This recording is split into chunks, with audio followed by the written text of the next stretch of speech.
game. No, it's not. Wasn't. So last time we played, Vogler is gone. It's been devastated by the Red Dragon army. Your boat, which was the last boat to leave the docks, is now floating away as Kansaldi Fire Eyes taunted you from the docks, and Becklin Uthfaharian was brutally slaughtered, throat slit, and slown into the Vingard River. There was a moment, to be honest, to finish the session, I was saying to you, is there anything else you want to do? And it was perfect because you were all in shell shock from what had happened, the fact that you'd just managed to escape. And but that's where we're taking it from. You're floating away down the Vingard to get to Kalaman. Ahead of you, there's the rest of the flotilla of ships from Vogler escaping. You're bringing up the rear. Darrett's just looking into the middle distance. Raven's there. The sail's up, so the boat's pretty much steering. So Raven will be at the steery bit. Tiller?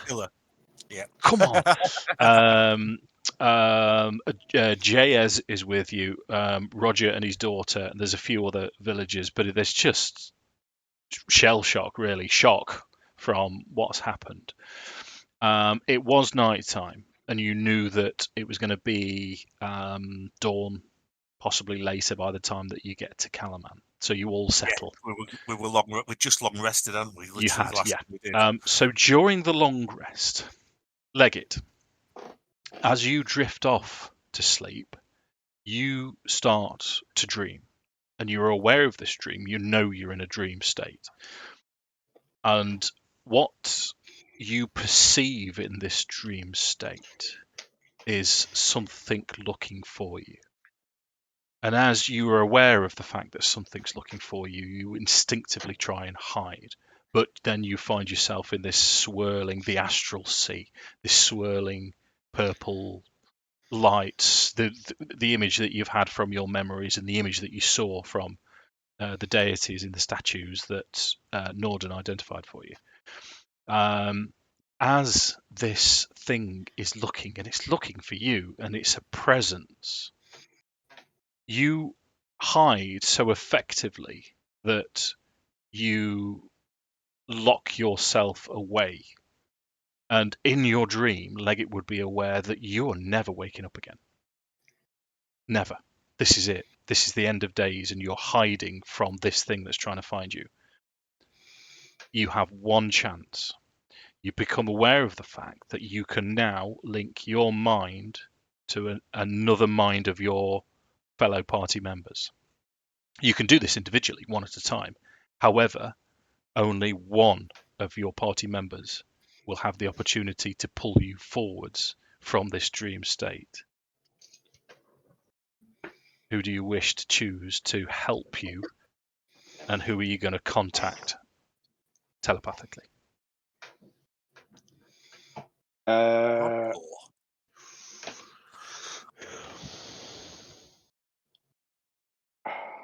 That's a rough start, that is, Dave. Fucking hell. Well, you chose Aberrant Mind, dude. No, it all makes sense to me now. Yeah.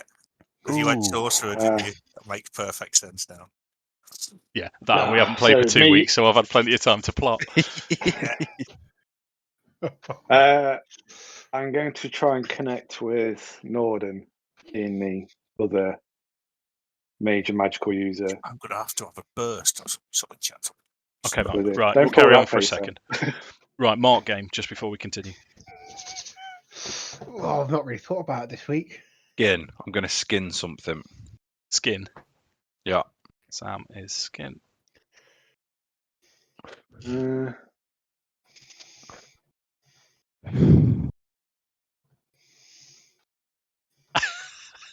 I'll go with Chinchilla. Nice. Ooh. Chinchilla. I'm going to go with double L. Double L-A? No, chin. Do you know what? Off the top of my head, mate, I don't know how to spell it. Yeah, I should do. Come on, Andy. Flambe. That's Oh. out there. That's Yeah, that's a yeah, It yeah. is. that's an out there one. Also, don't know how I to spell reckon. it, but let's leave for it. Right, so you're going to Yeah, connect yeah, to yeah. Nordan. So here's a question for you. You might need to check on your character sheet. You now have the Mhm. ability to connect. It's one of your features from your Aberrant mind to telepathically speak to someone. I think it's is it Well, look.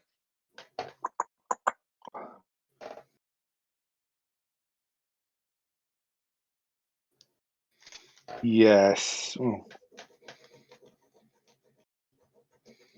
Psionic spells, is that the one? Dissonant whispers. no. Telepathic It'll be in speech. features and Telepathic. Yeah, telepathic speech. Yep. As a bonus action, choose one creature you can see within 30 feet. When the chosen creature can speak telepathically with each other while you are within 2 miles of each other. Yep. Telepathic connection lasts for 1 minute. okay. So you've got 1 minute between the two of you. I'm going to set a timer. So A real timer. yeah, Oh my we're God, going to do is- this in real time. Ready? So your No. minds connect. I'm about to say go when I start my timer, and it'll be from Leggit contacting Nordan. You're trapped. You're happy with the situation. You know what's happening. You're trapped Yeah, in your I'm own trapped. mind. I've got some entity that's sort of chasing me. I'm hidden in the abyss. Yep. And I'm aware. I'm dreaming, and I'm aware I can't get out. Sorry, wait. What's going on? Who's this? Hold up. Go. So,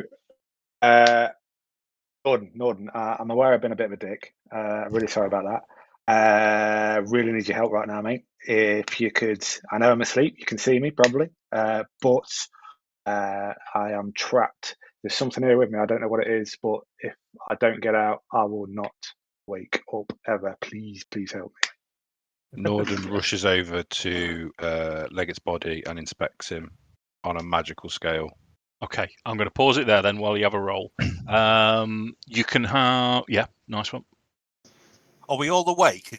If so, can I assist? Oh, he's got 24 and on Arcana. Yeah. on. Okay, so you've as soon as you see him, you can see his eyes flickering, sort of rapid eye movement type thing. The occasional jerk. He's a good colour.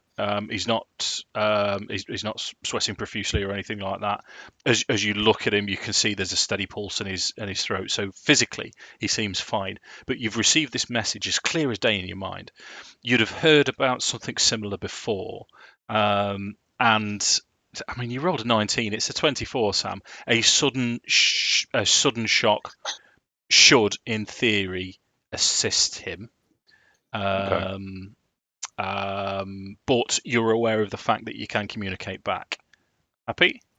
Yeah, so he's in his Started. mind, he's going to say, I'm really sorry about this, and he's going to use prestidigitation, try and electrocute him ever so slightly. Okay. Okay, right. I'm gonna put you out of your misery then, because that's you rolled really well, and Andy, that was really fast fast talking. So as Leggit feels this shock, this entity that's looking for you finds you because of this shock, and you become aware of 2 words. No, I'm going to say 3. Lost Harbinger. 2 combined words, and then 1 word or name. Hadar. Oh. As this entity locks onto you as the prestidigitation and Nordan brings you back, and you open your eyes and look up at Nordan. Bit of sick. Lost Harbinger. Lost Harbinger. And Hadar. I won't forget. Harbinger is a messenger, isn't it? A lost messenger. Well, So you guys, you 2 other guys, you've seen Nordan rush over to Leggit, check him over, and then shock him with. I'm gonna go. a spell. Whoa! What's going on? Whoa! Hello, morning. Yeah. Be confused and generally just woken up. I think at this point, Nordan's just going to step back and he's going to be looking at Leggit, but quite intently, and he's just sort of like he's trying to figure out what's just happened. Obviously, like you say, he understands what's happened, but doesn't understand how it's happened to Leggit now. And that for him is like I'm gonna fucking minute. And he sort of steps back and he's just sort of watching him. Leggit's gonna sort of, as he's been shocked out of sleep, he's gonna sort of catching his breath and then brush himself off and sort of get to his feet, and it's like, thank you, Nordan. Couldn't have done that without you. I don't know what was happening there, but that was a close one. I wouldn't have woken up without your help. I'll look at them both quizzically.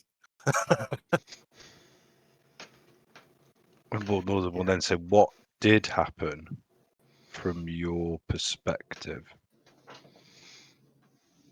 He'll explain everything he knows. So he'll say that he saw the abyss, of which he recognises from his memories or his previous dreams. In the abyss, it's something that's never happened to him in his dreams. There was a dark or a foreboding entity hunting for me. The only thing I needed to do was to hide. But I know if I didn't get help, I wouldn't wake up. I heard 3 words. Which were Lost Harbinger and Hadar. Is there a check I can roll, Dave, to see if I would recognise the meaning behind those words? Yeah, you can have another Arcana check. Yeah. Well, Harbinger you'd be aware of. Lost Harbinger, you know. But is that a phrase common to a particular? Is it something from a particular myth or? Did you want? I'll tell you what. Then we can have. So second Arcana check is a 15. Did you want? Who has the best modifier for a religion check? And then we'll get that person to roll that as well. But it isn't. I've got a 3. That's -1. Mine's a +2. Wait, hang on a minute. Tom, you've got a -1. Yep. And you're a pally. Yep. And what's yours, Yeah, Mark? I'm a cleric. I have It's mine- only I- +2. I've got a How is -1 mine the intelligence. highest religion check? It's intelligence based. Yeah, because But I'm Paladin's charisma. Oh, yeah, it is. Hang on, intelligence based, isn't it? Oh, that makes it even worse. A +0 if it's intelligence. I was going on wisdom. Go on then, Sam. It looks like you're rolling it. Oh yes, absolutely. Jeez.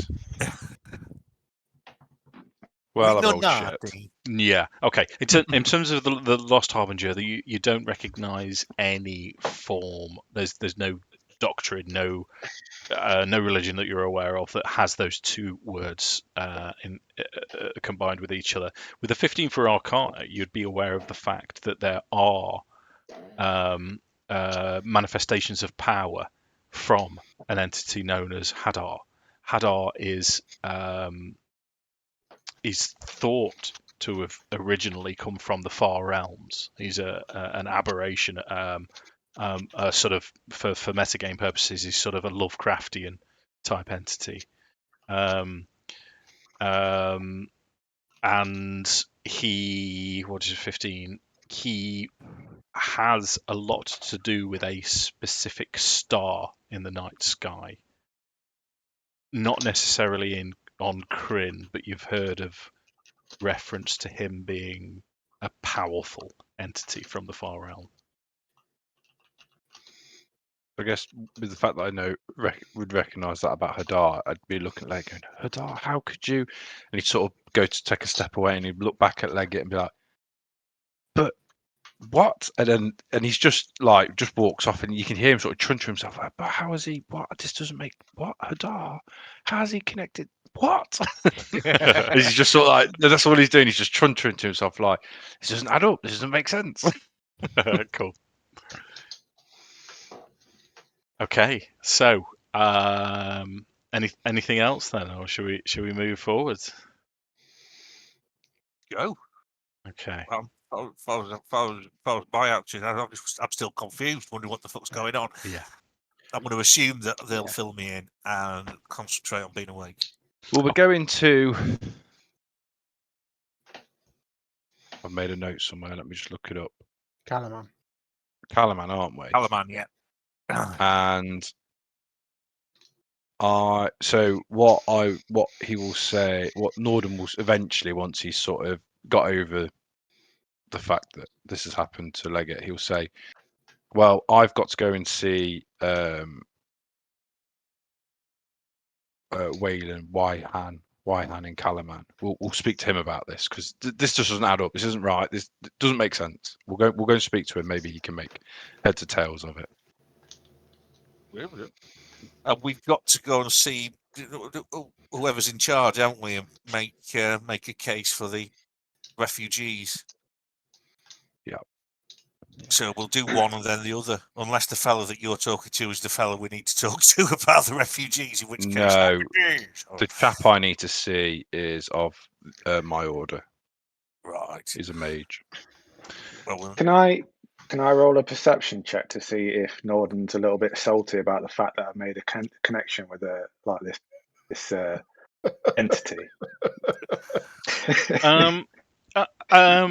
Have roll insight, I would say, as opposed to perception.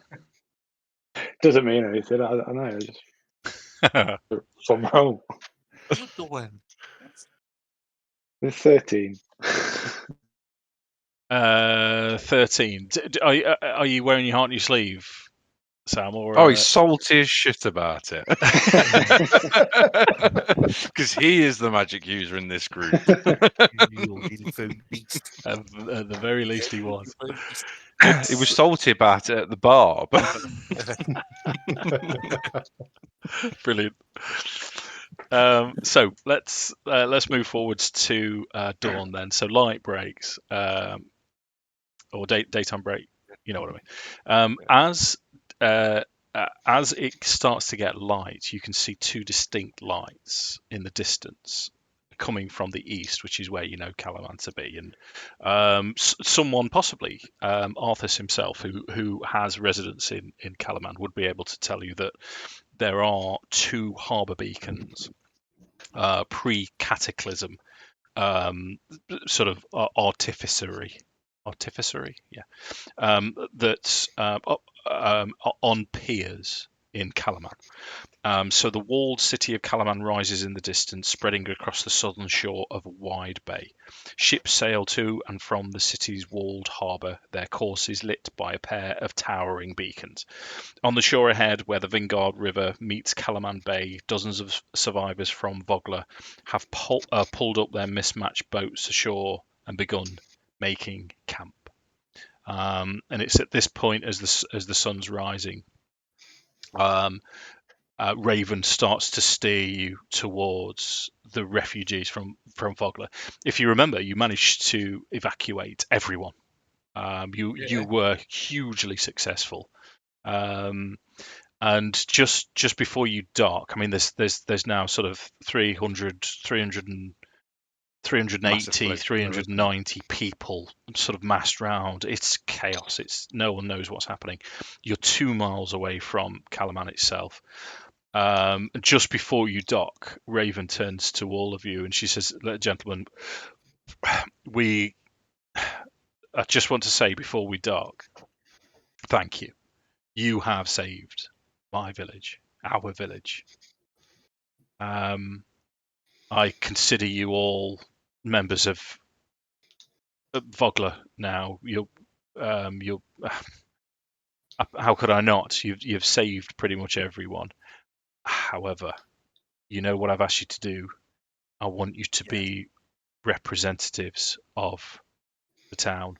I am a small mayor. I've never been to Kalaman. I don't know statecraft. I don't know how to do this.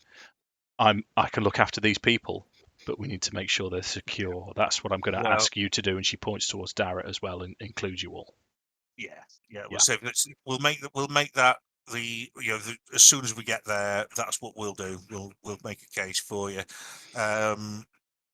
Yeah, we'll head into the city. If you can sort of keep control here and help get everyone set up in an orderly fashion, latrines away from the food, etc. We'll go in, see if we can make some arrangement with the government for you. Okay. She'll say, "Yeah, sure. I'll certainly do what I can." And Darrett nods as well and say, yeah, "We will do everything that we can, Mayor Raven." And then he corrects himself and says, "Sorry, Raven." You can.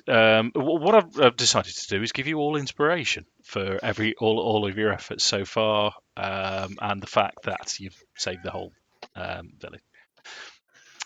As you dock, it is complete carnage. It soon becomes evident that before you move into the city, you're going to have to put out a few fires before moving on. Fair play. Mr. Downing, would you roll D4 for me, please? I think we could probably do that. Here it comes. Fiery D4. It's a 4. 4. Okay. So as you dock and your everything, all belongings, everything that you've managed to scavenge and bring with you, you're getting off. You see whose highest passive. I'm going to possibly think. It certainly isn't me. I think it might be actually. 13. I say on a 12. Passive. It's wisdom insight. That is. Yeah. What's your highest passive? Anyone? It's 14. Mine. I'm at 12. Yeah, so it is going to be. So Arthas notices in and out of the chaos there are 2 rowdy youths who are bullying and going round, and they look like they're trying to intimidate and taking things willy-nilly and pushing people aside. I'll ask Selaz, look at that. Can you get onto that? And I'll draw the whole party's attention to it. Let them see what's going on and say what we're going to do something. What we're going to do. If this ain't happening, we don't need this shit now. Not after that. I think Kelevendros is just going to go stalking over. I'm very happy with that plan. Has anybody else got any other ideas, or are we stalking it all going over, looking angry? So I'm you going to follow the boys, but hide behind them. Yeah. No, there's a reason for it. I'm not hiding draw per my se. sword as we walk towards them. Okay. And just well, I'll not say anything until we get to them. Okay. Righto. So Kel's got the charisma, so I'm gonna let him do the talking. Well, what you've got so far is Kelevendros with this massive sword over his shoulder. Go on. He carries it, so because it's a great sword, you wouldn't be able to carry that thing across your back, so it's always lodged on his shoulder if he's carrying it. Gotcha. So when he's in cities, he doesn't tend to carry it because it's so big. It's literally on one. Yeah, it's a big piece of kit, so it's on his shoulder, so it's very visible. Okay. Slung over your shoulder, Tom. No, so he's got 2 hands on the handle. It's lent against his shoulder. Well, it'll be big if he's in a That's how fly we hand. use It's it. bigger than him. Nice. It's the If you- blade If you without the spin round, handle. you The can blade's decapitate nearly it. 6 feet. Decapitate a It's horse. huge. Yeah. Oh yeah, That's fuck what yeah. they're called. You've seen it happen. So you can see this now, but Arthas has brought your attention to it, and there's basically 2 rowdy lads, and what they're doing is they're looking round. They're going from sort of small camp to small camp. They're spotting the weak and the ill prepared, and they're taking the bits and pieces from them as they go. They haven't seen you as you're starting to approach, unless you want them to. What do you want to do? So Okay, I'm Kelevendros is literally going to... I'm two going to keep quiet. here, Just let Kel now. talk. Wicked. Now, is it irony that all the time that Tom was talking, Mark was saying, "I'm going to keep quiet and not..." And let... Possibly. In which case, I'm going to go and ironite some orangutans and let Tom actually do his talk. Ironite? I I don't even... Do you know, I assume so, but I couldn't tell you what it is. It's probably because he's a geologist at heart, so it's probably a geological term. Yeah, so it's adding ironite to plant life. Right. Okay. As you approach and whistle, these two youths, they're not, late teenagers. There's not much about them. They turn and see you all stomping towards them. Again, I know I'm moving pretty quickly tonight. I'm just going to ask for an intimidation check, Tom. Unless you well, yeah. No. He's going like, yeah. If they don't run away, he's going to continue to be threatening. So okay. Righto. All right. It's like a 15. 15 will do it. So in response to you coming towards them, one of them he'd just taken a loaf of bread off an old woman. He sort of gives it back to her, and they both back away, and then they turn and run. Did you want to respond? Yeah, and as they're running, he's going to shout, "Just remember that the punishment for thievery in this town is to lose your hand." Nice. That's it. They're dust. They're gone. So as you move through the camp, you're getting pats on the back everywhere you go. Everyone's downtrodden. Everyone's still distraught about the fact that their whole life has, in terms of housing and location, it's just been uprooted. It's just been destroyed. But the only reason they're alive is because of you. So there's a lot of praise coming your way. But it occurs to, let me roll D4. What's B? 3. Leggit, it occurs to you first that as you're walking through town and you're putting out these minor fires as Darrett's along with you, that you haven't seen the Lord Baccharis or Baccharis the Younger. They're the only two people that seem to have gone missing. Oh, I feel we're going to have to hurt them at some point. Oh dear. Yeah. Devastated. I am in a foul mood. Not me personally. I'm quite happy. Yeah. But Arthas is in a foul mood for obvious reasons. Yeah. I'm not ready for taking any shit off some stuck-up arse noble. Yeah, I suppose it'll bring it to attention, but it's in the very much the same mind frame as everybody else. Who's saying, "Has anybody seen that toad and that sniffing a little rat of a son that follows him around?" Yeah, I was thinking that. Wonder what unpleasant things they're up to. So as you ask around, the reports come back to you that it doesn't necessarily come as a surprise, I'm sure, but they were the first to land. Not only were they the first to land, but they were also the first to board and flee. And the actual embarkation on the shores happened some 4 hours ago. And 4 hours ago, Lord Baccharis and Baccharis the Younger were seen marching towards Kalaman. Yeah. Let's go. That's the concern, isn't it? They're heading to go speak to the head honcho, aren't they? Yeah. Well, I think if it's cool with everyone, let's just get into town. We'll go. Which is best to do first, Dave? Shall we go to, or are you looking to go on your own, Sam, to go and see the? No, I'll come and see business done and then head off. And okay, so we're going to come and we're going as a party then, Dave. It sounds like. Okay. Got... Sure. So hopefully you've got the campaign art of Kalaman on your map tools. So yes, that's a beautiful picture. It's a wonderful picture. That is so atmospheric, isn't it? It's and it's a wonderful, wonderful piece of art more than anything else. Yeah. It's beautiful. Still loading for me. Sorry, Sam. Say again. Still loading for me. I'm waiting. Okay, right. I'll talk at you while it's. Oh, there it is. Nice. It's good. Yeah, that's good. So statues of titanic soldiers line Kalaman's mighty walls. These ancient stone knights stare into the distance, daring invaders to dash themselves against the defences that withstood even the cataclysm. A disorganised neighbourhood of tents and ramshackle structures line the road to the city's nearest gate, where soldiers in blue and yellow uniforms question all who enter. So this isn't necessarily what you're seeing at the minute. There's no large force outside. This is just one angle. All I wanted to point out is this structure. Arthas would have told you this. This is pre-Cataclysm. Not only has it withstood the Cataclysm, it virtually took no damage from the Cataclysm. If you're happy with the Cataclysm, you all remember the history of Korean. So it's a solid, stout, defensible city.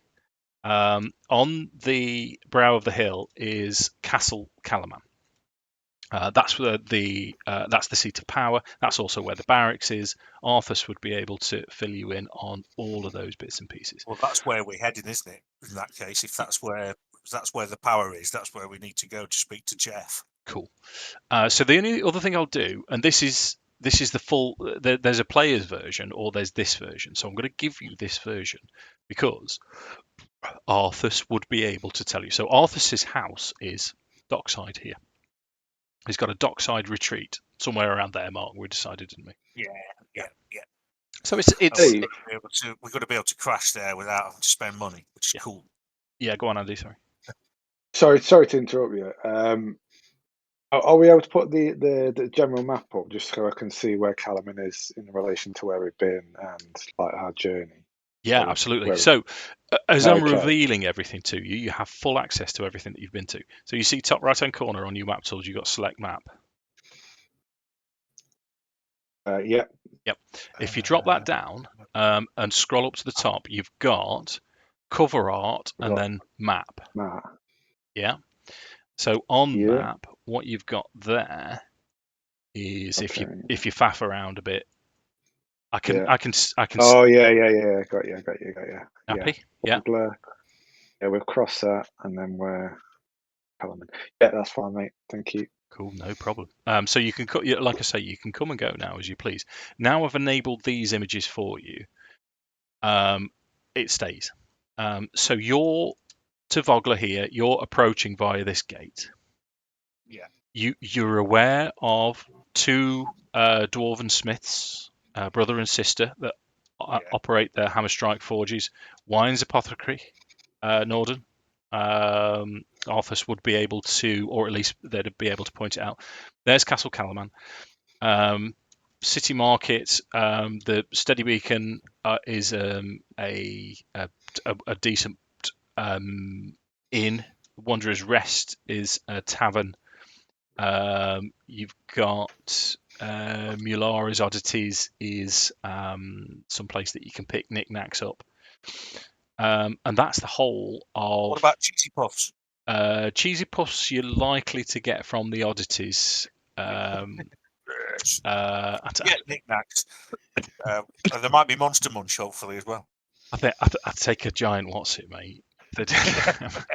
I left some at your house, Mark, actually. Yeah, something happened to them. I don't know where they went. I can imagine. There's those new flaming hot what's it? Has anybody had those? Yeah, fucking amazing. They're like knickknacks reborn. They're amazing. Oh, and I do like a knickknack. They are amazing. I've seen knickknacks about again recently. To be fair, come across them a few times. Mate, to be fair. Yeah, Tess insists on getting them after swimming lessons on a Sunday. Good taste. Indeed. So we were just headed up to the castle, I think, Dave, unless anybody's got any other business on the way. Yeah, so the guards at the gates, at the trade gate, of course, yeah. These are the sort of ramshackle bits around the side. The gates, the guards at the gates do see you approach. So we'll put this from their perspective, as I'm sure you can imagine. They would have been tipped off that a whole village has landed 2 miles out. You're pretty sure they would. You've got 2 heavily armoured dudes. One is clearly a knight of Solamnia. The other one is holding a piece of iron as big as a man over his shoulder. You've got a sort of a weird-looking Kender-ish type thing. It's clearly a Kender, but it doesn't look like a Kender. And then a red mage walking towards them as they worry about as they hold a hand out and say, "Greetings." Greetings. Morning. These are not the droids you're looking for. Move along. Too soon, Sam. Not yet. Not yet. Wait till we start playing it. So we're representatives from the refugees from Vogler. We're hoping to have to go and get an audience at Castle Kalaman to discuss, what to do. We've heard of your plight. I'll introduce myself as well. Obviously, I'll say I'm Sir Arthas, Knight. What am I a knight of? Knight of the. What did I go for? I want to say Rose. Didn't you choose Rose? Yeah, I think Is it's it on the Rose. character sheet as it'd be on the character sheet as a feat, wouldn't it? Yeah. Not Mage. Is that what it is? Right. I think know I what think I'm you went looking. on Knight of the. Should we say Knight of the Scrotum until we realise? Okay, so I'll introduce myself as. I am Rose. It says I found it. Right. I'm a brand new Knight of the Rose. This is my. These are my traveling companions. I can vouch them to good people to a man. We're just trying to help the people of Vogler. We were there when it all went down. When we need to talk to someone in authority to let you know what potentially could happen. There's massive ramifications for everyone. Right, gotcha. Let me just 6. Okay, give me an insight check, Mark. Insight. Yeah.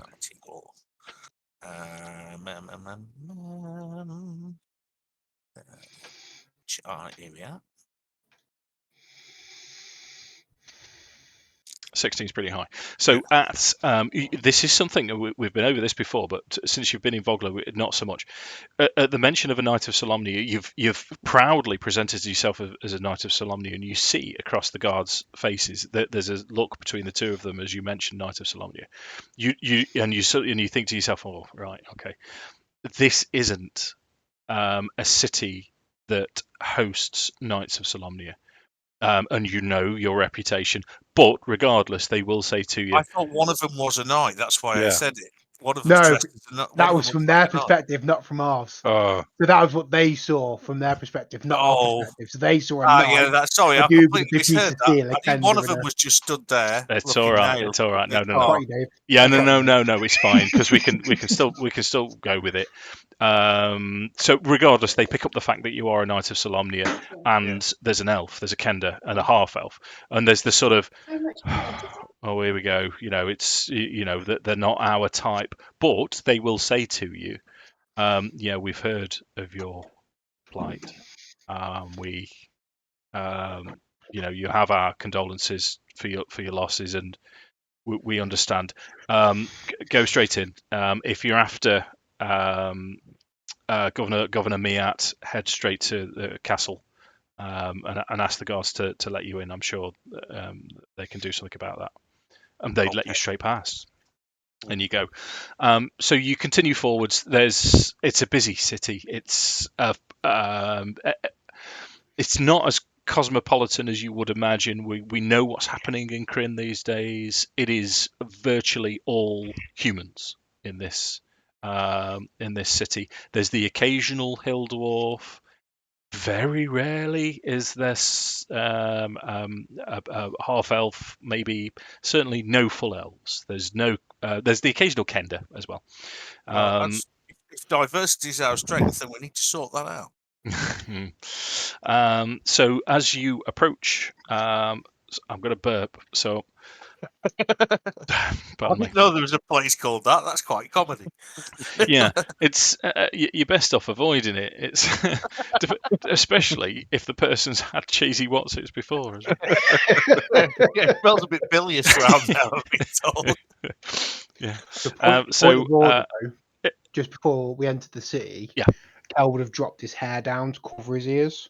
Okay. Yeah, so you were he's doing got that. longer hair. Yeah, Sure. you were doing that instinctively, weren't you? After when we came back, when we first met up again. Yeah. Okay, so even if the imposing Castle Kalaman didn't stand atop 100-foot cliffs, it would still tower over every other structure in the city. The path to it rises up the cliffside, overlooked by gigantic statues matching those on the city's wall, and the path At the path's end, guards stand before an open gate. So you round to the north of this. It's a huge tump. It's virtually think of a Mott and Bailey type effort, but on a grand scale. So Castle Kalaman is huge, stood in front of you. As you walk up the rise, there's these two gates next to the open door, but they do both again halt you and say, greetings, welcome to Castle Kalaman, state your business. So at this, Nordan steps forward. He says, I've already spoken to your guards at the gate. Let us through. Do you not know who we are? We're here to speak to Governor Mayat. No, I'm afraid I don't know who you are. So you've sort of rubbed him up a little bit in the wrong way. And he'll say, and what's your business with the governor? We are here to discuss the plight of the refugees from Vogler as their representatives. Your And your representatives mama. are... Sorry, Mark, go on. And your mama. That's what, Okay. not going too hard. I might skirt over that. He'll say, your representatives, your leaders are already here. They arrived some hours ago. They've not been recognised by the people of Vogler as our representatives. We are the ones that have been chosen. Telling the truth. So he's Okay. got his hood up. He's got his red hood up. You know, he sort of heads down a little bit and he's talking at them. And it's almost as in, you are in my way. He's put on that sort of lordly air that he used with the leader of the dragon army. It's sort of, you are in my way, move. Nice. So that's going to be... Let's have a roll then, Sam. That sounds intimidation to me. Yes. Oh, shit. I use charisma, and you've got good charisma. No, I haven't. Not when I roll a 3. Oh. So the response comes back. Well, the Lord Baccharis, and there's emphasis on the Lord as he says those two words to you. Has arrived with his son several hours ago, and his lordship told us he was here to do exactly what you've just told us. Now, there's some confusion here. I suggest you wait there while I go and clear this up. Just before he goes, I say, if he would say that, he's a snivelling, cowardly, good for nothing. And that Cal's going to put his hand on Arthas' shoulder and just say, Yeah. let's let the good man do his job. Okay. I apologise. And he looked at the guards and says, I apologise if my friends have made any offence. It's been a long road and we have lost many people. It has not been a good day. Okay. That's not been a good day. Okay, so off he toddles, turns around, enters the... it's just pitch black as he goes into the castle itself. He's left. You're now left next to the other guard, and you're waiting. Did you want to do anything, or are you just going to wait now? I'm for Yeah, waiting. no. So Nordan is going to continue this sort of thing that he's, this sort of act that he's putting on, and he's going to turn to the lads and he's going to make sure the guard can hear him, and he's going to say, "How can that coward of a man call himself a lord and think he can represent us? We were the ones that stood and held the line. We were the ones that fought and defended the people, and we are the ones that brought them here. How dare he go and speak to the leader of this town in front of me?" And he's going to look at the guard again to sort of gauge his reaction. Yeah, he showed his true colours. He's a snivelling, craven piece of slime. So both of these guards, you get the impression that both of these guards aren't common soldiery. These are posted officer class type soldiers. Yeah, the head guy never has really crap guards. Yeah, and he'll sort of turn to you and he'll say, so the second guard, he'll turn, look over his shoulder and say, "You know what, lads? We've heard what's happened to Vogler. And a lord turned up and told us that he was a representative, and now you're here. This is a confusing situation. So you're telling..." Question for you: who sent you? Mayor Raven of Vogler. I'll just nod because that's true. Okay. He motions, whistles, or something, and two other clearly junior militiamen and armymen step out, and he says, "Right, stay here, gentlemen. I'll be back." He now turns away. So it's a good 2 minutes or so. It's a long 2 minutes, perhaps 5 minutes. You sort of lose track of time, and eventually the two walk back. The one that walked away that took offence at you turns and looks to you, and he'll say, "So I've spoken to the governor. The governor has asked that you would be allowed in. I would suggest, as you're entering a room of," and he says it with a sneer. I'm not even going to give you a roll for this. He's got a common sounding accent, but he's got sort of, medals on. He'll say, "You're entering a room of our betters. I advise that you be on best behaviour."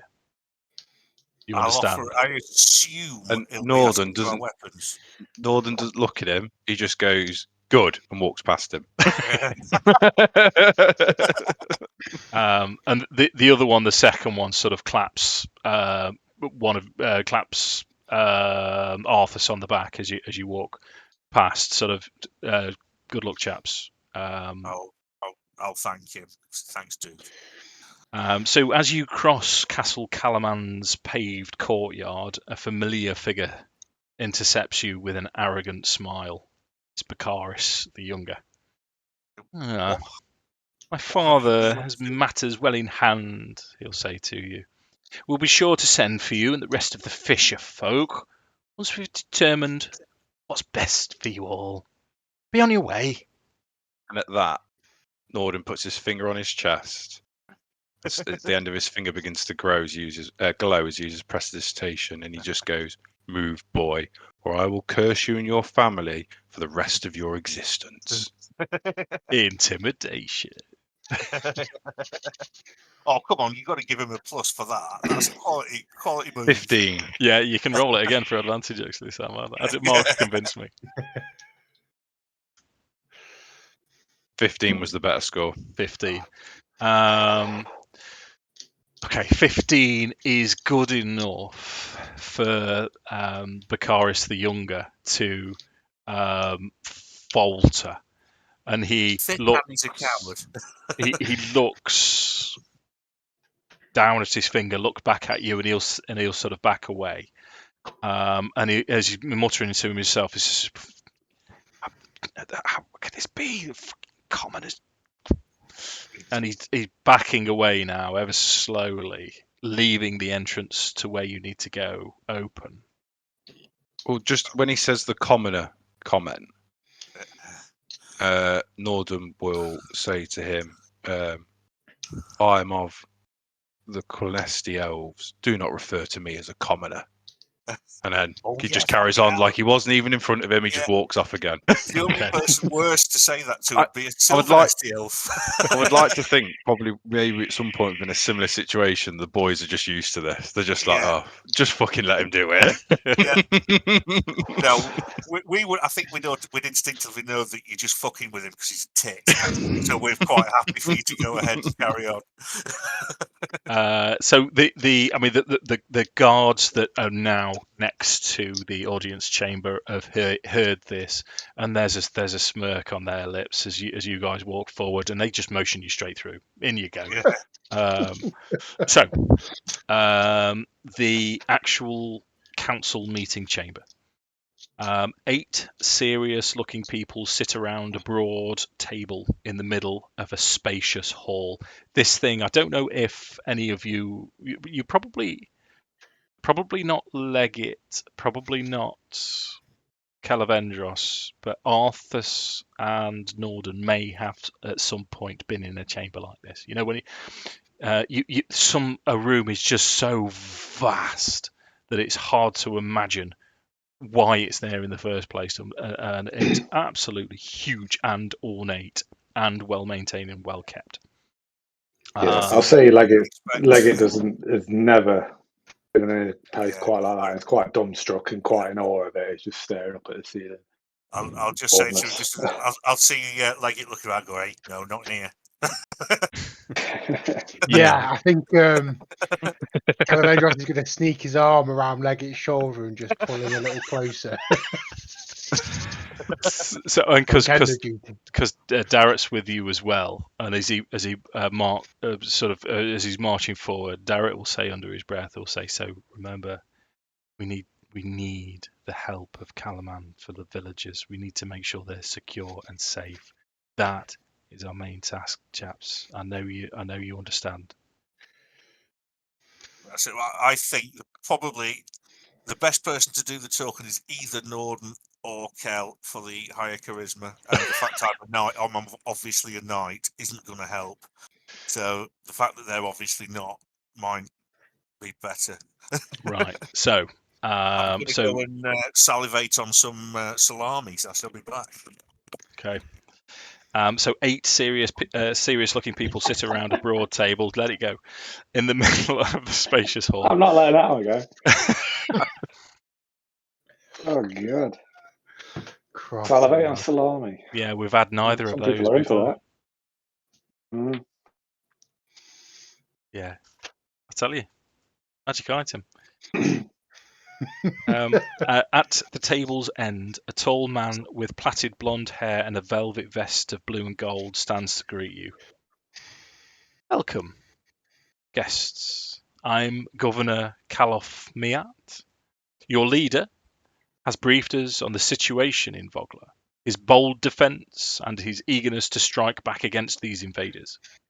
As Miat says this, he nods to a man near him, Lord Baccharis, who glares at your intrusion. Tell us, the governor continues, are your people still preparing for battle? Leggett's going to step forward quite boldly. I mean, he's already sort of trembling like a crackhead that's like not had a fix in a few days because you can see all the like gold and you can see all the fancy items in the room. And he knows he can't touch them. He literally. But anyway, he's going to approach sort of the governor and bow quite lowly and says, "I am Sir Leggit of the House Shadowfoot. Tell me what kind of leader would leave his people to the torment, the pillaging that we're seeing at Vogler." I can tell you what was his name again? Sorry, Dave. Baccharis. Baccharis. I can tell you, this man and his son were the first out of the village. They're not recognised.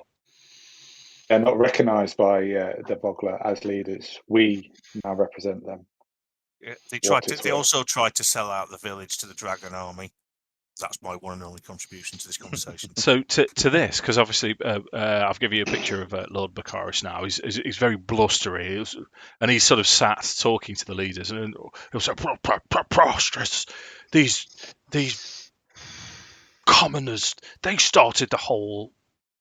They incited the army against us. Explain yourselves. I'm glad you're here to speak to." Nordan will step forward. Is he stood up from a seat? No, he's still just sat. Oh, he's still sat.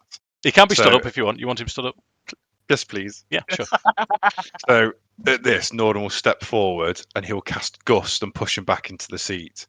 Okay. And he says to him, "I've told your son, you do not refer to one of the elves as commoners." And then he almost like he's now no longer in the room, and he looks at the governor. He says, "My apologies, Governor. Let me introduce myself and my companions. I am Nordan the Knowing of the high mages of high sorcery. With me, I have Arthas the Articulate Kelevendros, the knowing, and Leggit, the laborious. If that's spontaneous, that's good. I've got a list. I've wrote a list. Tick. We have just landed outside of Kalaman with the people of Vogler after defending the town from an invading dragon army alongside the iron-clad regiment who fought to the death to the last man so that we could get the people of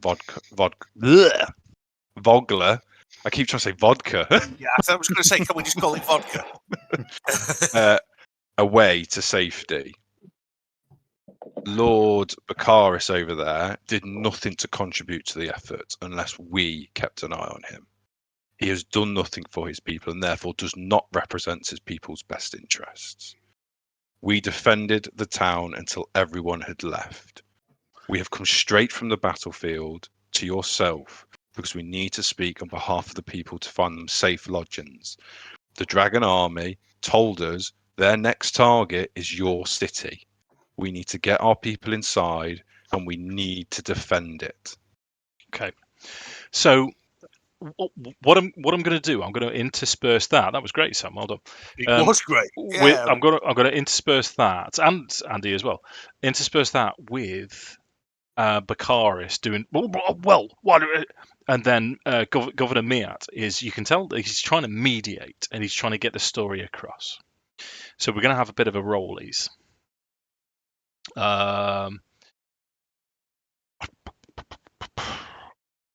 It's going to be a charisma check with Leggit assisting. I'm going to give you advantage then, Sam, so you can have a persuasion with advantage. Ooh. Right. You want my persuasion as well, Dave? No. You're because you've introduced. You've said your bits. Because of the pair of you. Okay, 21's pretty good. So you come out of this a little bit better. What Bakaris is saying, interspersed with what you're saying, is, but when we were offered terms, and these vagabonds and that night woman decided to attack, unprovoked.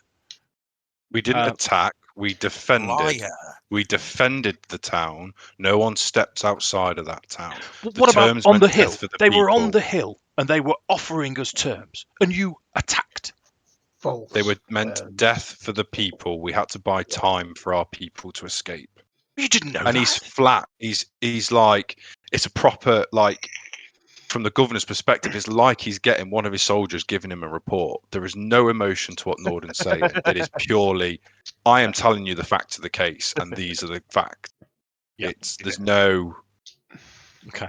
So, because what I'm gonna do is, as you're doing this, Darrett's at your side. They're all five of you now. The full four of you and Darrett stood there at attention. Darrett's just going to go stood in front, and he's not going to do anything inflammatory. While Nordan's having these exchanges, Kel's dipping in. What's Arthas and Leggit doing? I'll just be stood there quietly glowering at the bell end. Okay. I think you know what I mean.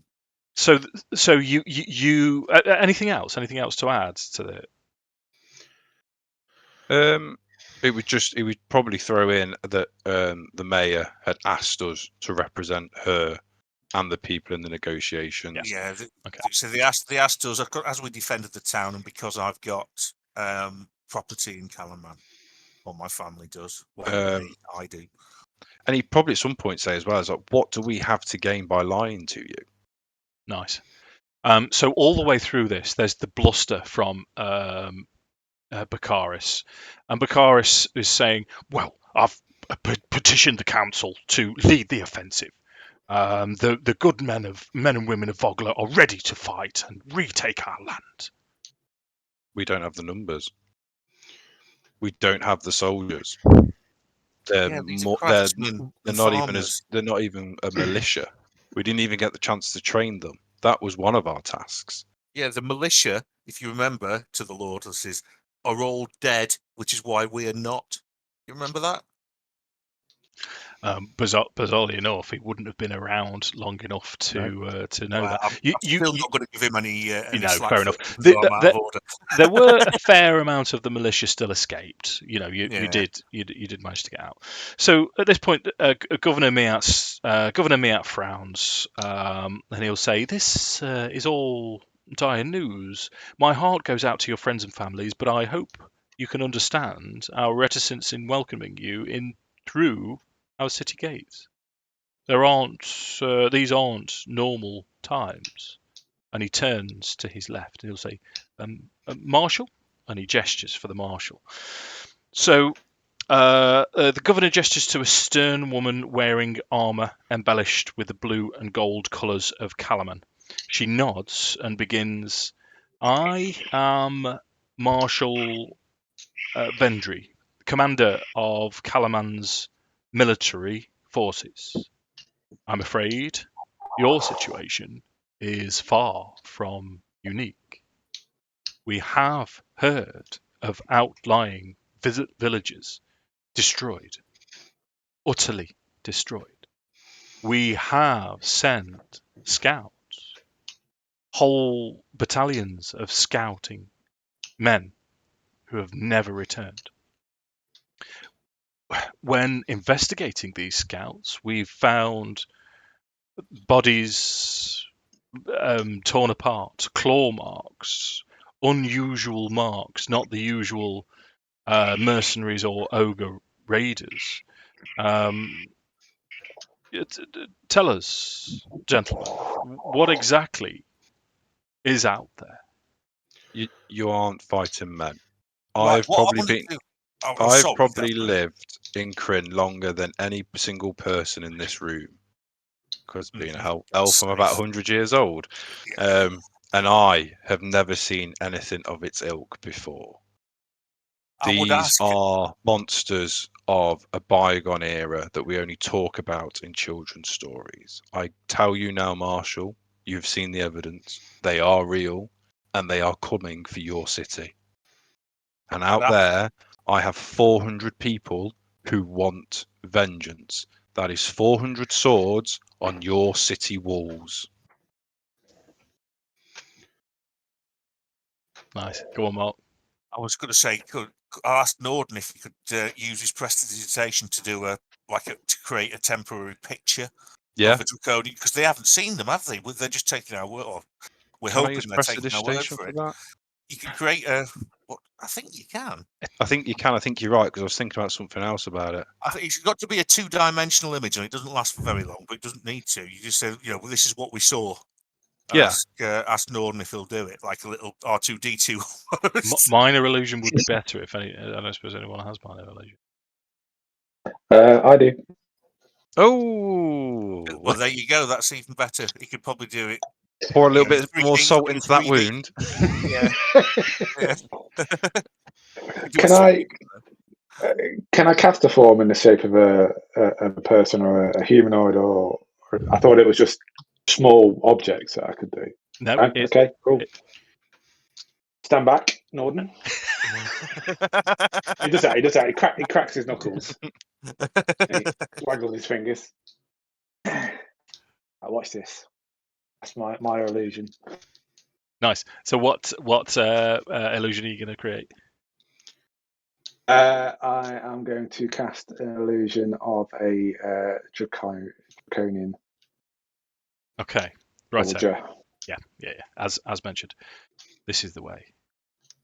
I've not got mine yet. It's in my locker at work, dude. As soon as I see you, I'll pass it over to you. I've used mine.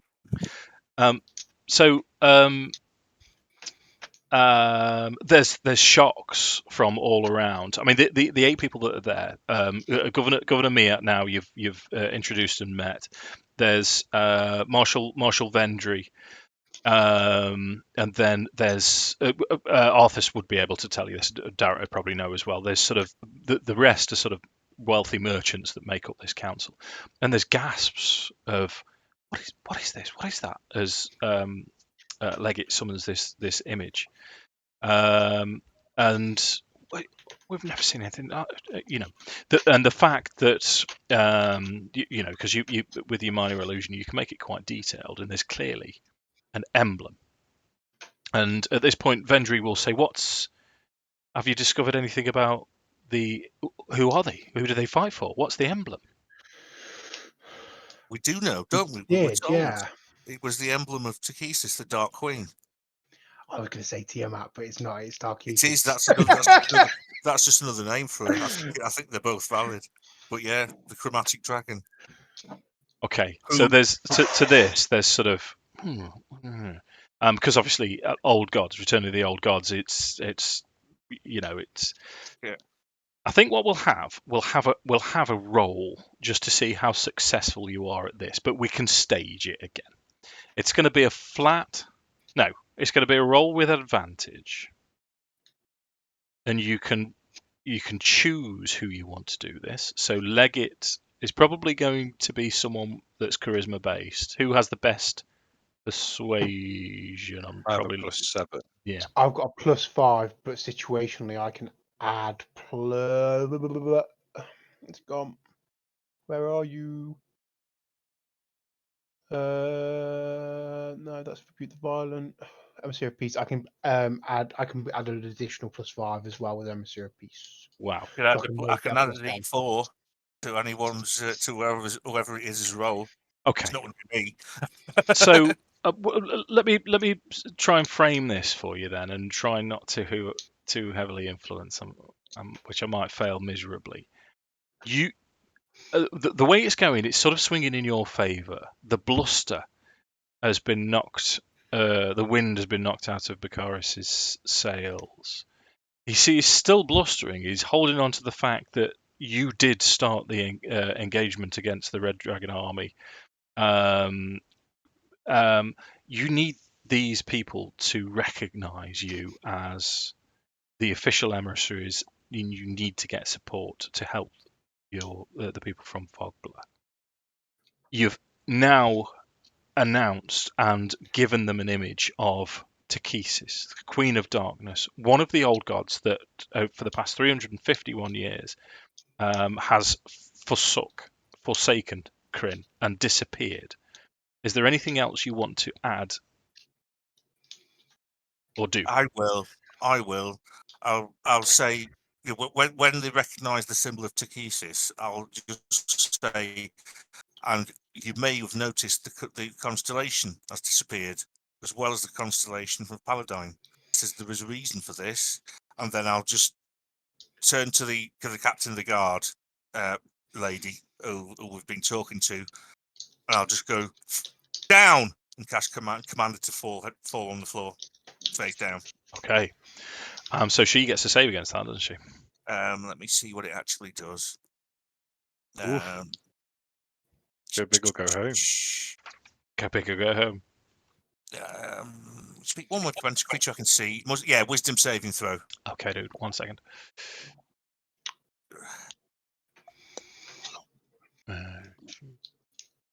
But she rolls really high. I just look like a twat. Okay. So what I'm going to do, I'm going to all of your. So this is going to be the roll then. I was asking who's got. No, it's not me. I don't want to be in the roll. Right.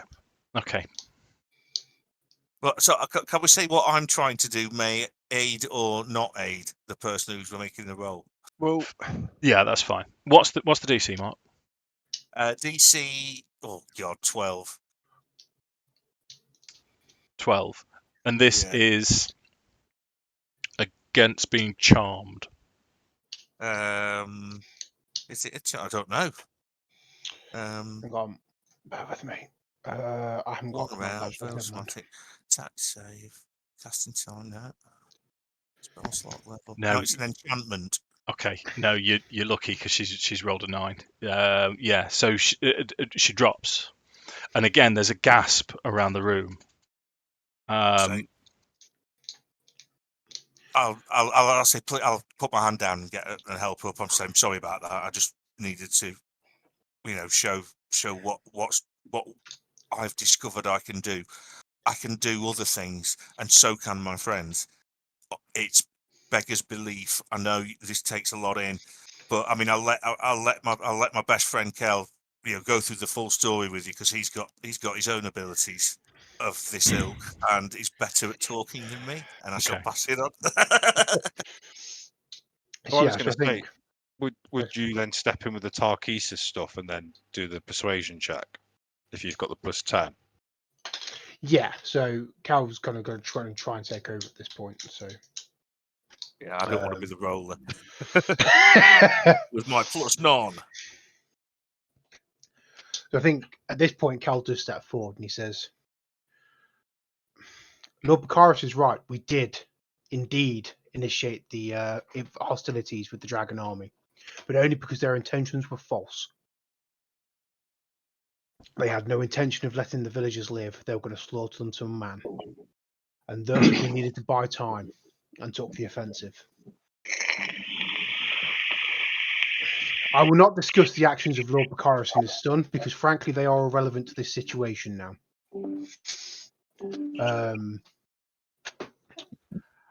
The Red Dragon Army, as far as we are aware, are under the command of Tarkesis herself and her minions, of whom I'm sure are many. Myself and Arthas have been charged by Paladin himself to spread the word of the gods' return, and also to spread the word of Tarkesis' return and to guard against the evil that she brings. The Red Dragon Army, in our negotiations, told us very straightforwardly that Kalaman was the next target. So what we need to do now is get everyone inside the city walls, bolster the defences, and prepare for siege. It does not strike me as wise to leave a defensible position with an army marching towards us. Your scouts are dead so that they do not report back as to the numbers and the constitution of the force that are coming against us. This is not the time for bureaucracy. This is time for action. It is time to bolster the walls and ready our defences. I'll give him advantage for that, Dave. Yeah. Okay. So, are you using your ability for your +10? I am, yes. Yeah. Okay. How would that manifest? Because that was awesome. Did you want to do something specifically that's? I feel like he kind of has one hand on the chain that has his symbol of Paladin. Yeah. But I feel like the entire room kind of gets dark, and it's almost like there's a spotlight on him when he does this. Nice. So it's kind of hard to, Yeah. I mean, Cal isn't the kind of person. He's not Nordan, who is always talking and always kind of the face. But he, when he speaks with purpose. Yeah. Okay. Brilliant. So roll with advantage. You get +10, and you can have a D4 from Arthas's guidance as well. Okay, so I'll roll the D4 first. Yeah. Okay. Okay, that's a 4. That's a good start. It's a good start. So the problem I've got is we'll have to manually add the +5. Yeah. Roll your We'll just add 5 to whatever you roll with your advantage, won't we? Okay. Oh! That's a 29. Yeah. Okay. I think he was quite convincing. Well, plus the 4, that's 33. Yeah. Okay.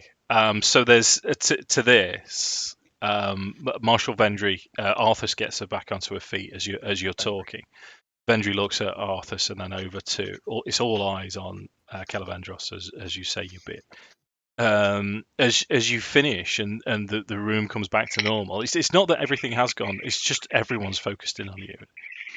You see Bakaris is sort of slumped in his chair and he's gone very pale now. As Governor Miat nods, and Miat will say, "You have given us plenty to discuss. We understand, and you have our condolences. But we need to discuss this. I'm going to ask you, gentlemen, to step outside while we discuss this amongst ourselves."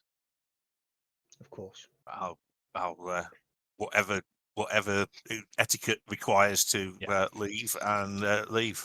Okay, so Darrett turns around with you as well. Of note, Bakaris isn't asked to leave. Bakaris is still in the room. So you're outside. You walk outside these double doors, these huge double doors into the chamber, swing closed and shut.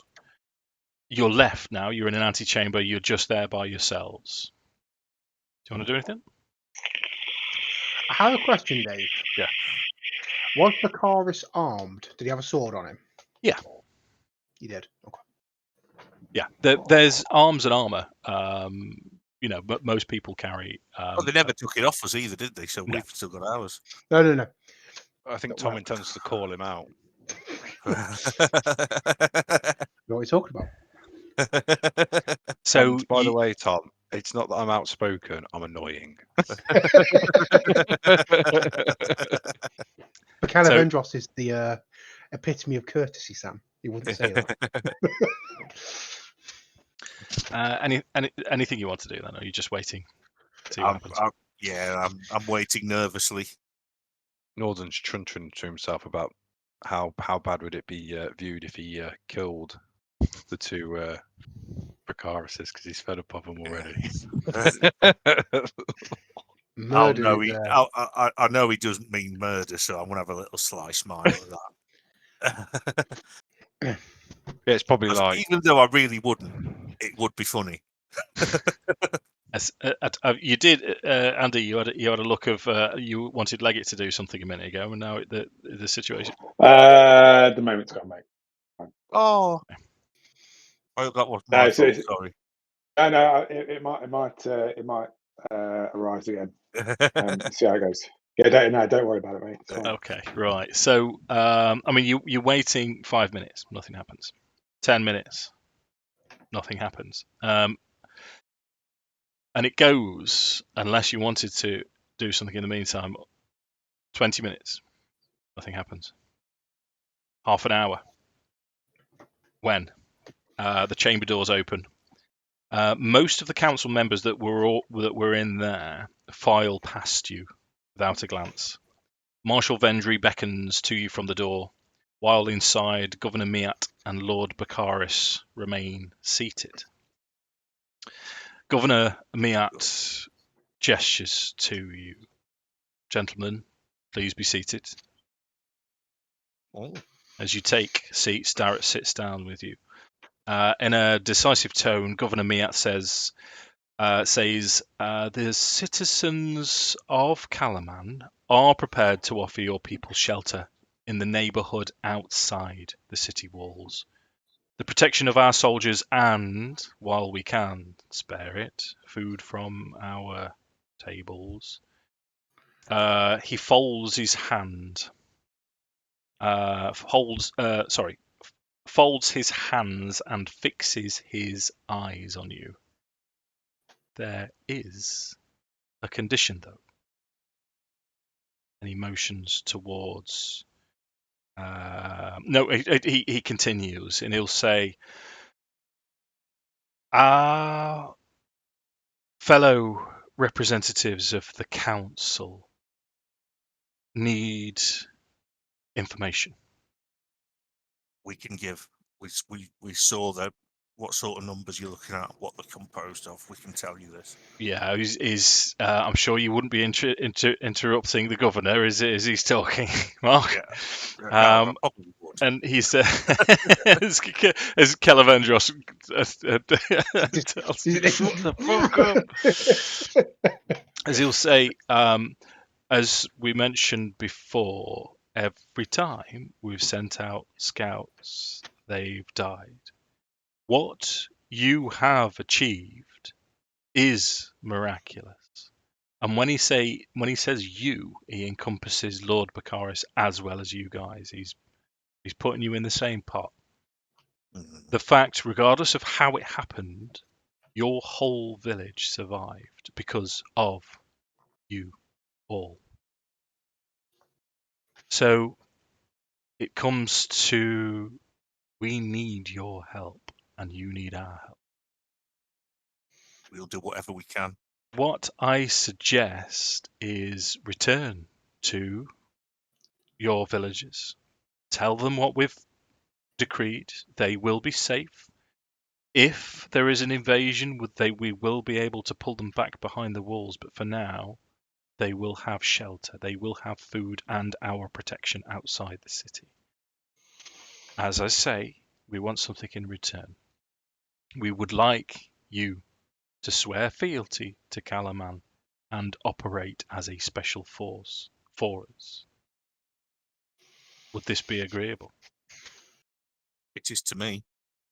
If we're getting to help kill the Draconians, I'm up for that. And have a go at that Tweb, whatever she was called. The Dr. Landstrom woman. Do you remember?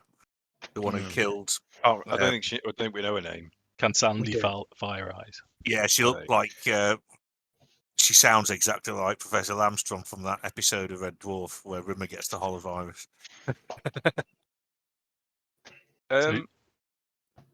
It's outside of, because obviously Nordan would, I assume, know this. What's the implication there with him being a mage of high sorcery? There's no clash. Okay. You because you're not I know you took the feat, but in terms of Mark's officials, because he's got a sponsor for his knighthood. But what we were saying with Nordan is, yes, you have the feat, but you haven't gone through the trials enough to be a mage of high sorcery yet. So there's certainly no conflict. Not only that, you don't know what the stance is of the mages of high sorcery in terms of what this war that seems to be progressing. Just monkeys. Leggit would step forward and he'd ask. He said, "My lord, what would this special force be required to do?" You would mostly scout for us, special missions. We could offer you a wage. We could offer you rank. You would be considered lieutenants of the Kalaman armed forces. You wouldn't answer to the common soldiery. In fact, you may get to a position where you're in charge of common soldiery, but you won't be officers. We will pay you 5 gold a week. We will give you supply. We will give you board and lodgings. I'm aware that Sir Scalebane has lodgings in the city, so you may not need those. But your main duties would be to gather as much information as possible as to the upcoming threat. I'll just turn around to the other lads and sort of look. What do you reckon? Sort of look at my face. To this, Leggit would say, "In which case, my lord, you have my daggers. However, my armor is worn. Surely My your force packet of playing cards would need a better suit to fulfill your wishes." The sort of yeah. Now go on. The quartermaster would be able to supply you with whatever you need. Rogue's got And he'd bow very low at this and say, "Thank you, my lord." One more thing before I leave, or I shut up, should I say? I implore you not to take any further counsel from this worm, as he sort of glares over to. Fucking hell, his name slips me. Bakaris. Yeah. His words are poison. He is a coward. I dare say his conscience is not as clean as his sword. Okay. So, bitchy. Savage. So Bakaris at this point is all bluster, and Governor Miat holds a hand up at this point. He says, "There is a time and a place for this, but it is not here. We have heard enough from you, all of you. But bow his head at this. Yeah, and Take a Cal's step just back. Yeah. like people just don't know how to read the rooms. And I Mine feel he'll, like Nordan is literally doing what I'm doing and doing this behind his hand as he's laughing. so Miat will pointedly say, Lord Becaris has every right to be here as much as you do, regardless of what has happened in the past. I suggest that you move on from this. Lord He'll Becaris will stay in the city with his son under our protection. You have the freedom of the city. What I suggest you do is return to the villagers of Vogler. Tell them that they have our safety. Make yourself comfortable in the city. Gather from the quartermaster what you wish. Explore what you need and return to us when you are ready for your first mission. at this he'll turn to Becaris, he'll sneer, and he'll huff, and then he'll turn back to the governor and he said, "Understood, my lord." Well, I bid you good day until.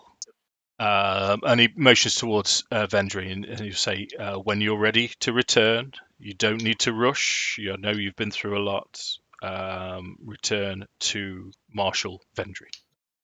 So at this point, you're sort of being ushered out. Darrett is going to, on your way out, Darrett's going to say, that was good work, gentlemen. We've got what we're after. And I think we've stopped Becaris from making the situation any worse. Let's get back. Right, let's do it. Then Nordan's got his fella to see, hasn't he? Do you want us to come with you, or are you going on your Todd? Well, I think Leggit's going to have to come with me. Right, So so we can find out what the fuck's going on. tell you what, if you want to go, I'll go back to while whoever's going. I'll nip back to the can all the come. camp outside and I'll accompany you. tell the villagers what's what. But before we go, gentlemen, we all have a grievance with Lord Becaris, but this is neither the time nor the place to take it up. He has precedence here. He is a lord. And we need to remember that going forwards. That He Nordan can will make turn our around. He's lives a little very piece difficult. of shit. But, yeah. Of course Nordan he will- is. And Nordan the will first turn opportunity. to Cal and say, but could you imagine if I cursed him to stub his toe every time he walked through a door? Every time, though. Again. And at the first opportunity that we have where it will not backfire upon us, I will offer him the chance. What's the terminology? To take his. What's it? Fuck, it's gone. Oh, Doesn't matter. It's gone. Doesn't matter. Oh no! Oh, mate. so, No, there's a further phrase. I assume that's that little bit. So, To whilst defend his honour? No, it's take. yeah, I've got stuff. It's gone. I'm gonna go and get food. I should be back. Yeah, no, I can't think of the phrase now. It's gone out of my head. Oh, it's a shame, mate. It'll come back in a bit, and I'll. Yeah. Blurt it out when it comes back. Yeah. So Darrett's going to go back to the villagers with Kelevendros and Arthas. It's a well, you know the journey now. It's a relatively short journey. You give Raven the good news a couple of hours after you say to Raven that you've got the protection. A couple of carts turn up full of food, a few guards to help relocate the people of Vogler. And you're in the outskirts. There's abandoned warehouses, there's abandoned old houses and shops, and basically you're there for a good few hours, making it fit, habitable, and safe for all of the 400 residents of Vogler. Which takes us to Leggit and Nordan. So you're heading straight to Wyon's Apothecary. With the scroll in hand. Sure. Right, So Wyon's Apothecary. Let's go back to the city. give you the city again. I like nicking your view. So Wine's Apothecary just here. Wine's Apothecary smells of licorice and pepper. The modest shop has a few meagre tables displaying good luck charms, odd animal bones, and vials advertising various remedies. At the rear of the shop, a human woman with raven hair and a dark dress with feathered, wing-like sleeves stands behind a counter, heaped with open books. She looks up from her reading, eyes you with disinterest, and goes back to her book. I do have a picture for you to view.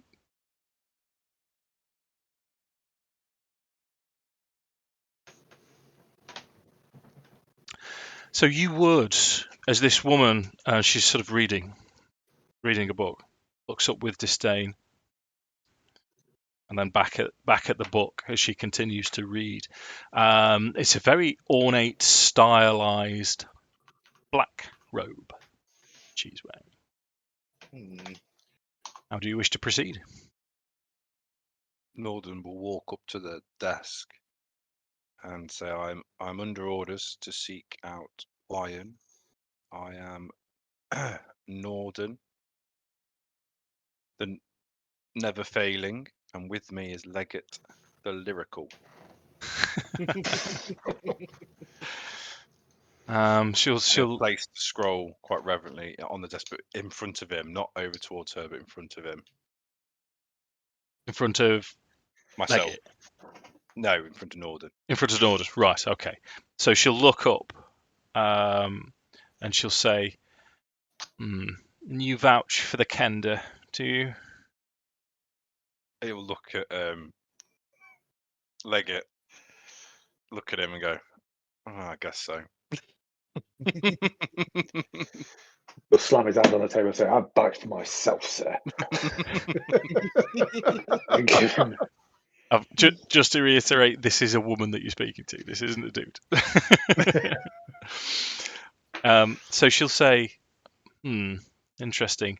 I was told there was going to be one of you, but two of you displayed power. I can only assume that it is you, Nordan, that wishes to enter the Mages of High Sorcery, and you're just a dabbler. Would this be correct? I do wish to enter the Mages of High Sorcery. The events that allude to my friend's connection have yet to make themselves obvious. He recently had a vision in his dreams where he contacted me to assist him, and I managed to drag him out of the Seas of the Abyss. Did you say it was called, Dave? Astral Sea. Astral Sea, that's it. I knew it began with an A. I managed to help him escape the Astral Sea, but he mentioned 3 words. The something Harbinger, you have to tell me which one it was, and Hadar. The Lost Harbinger, wasn't it? Lost Harbinger. Lost Harbinger, yeah. Yeah, well, I had communication from Ravina telling me that you were an interesting group. Hadar, I know the name Hadar. I personally have abilities that I can manifest that appear to be from his domain. How interesting.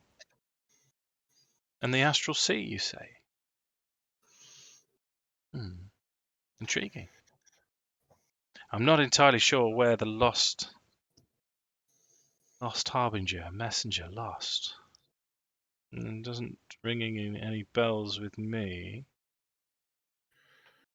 Tell me though, Nordan, and she reaches for the scroll. Did you open this? No.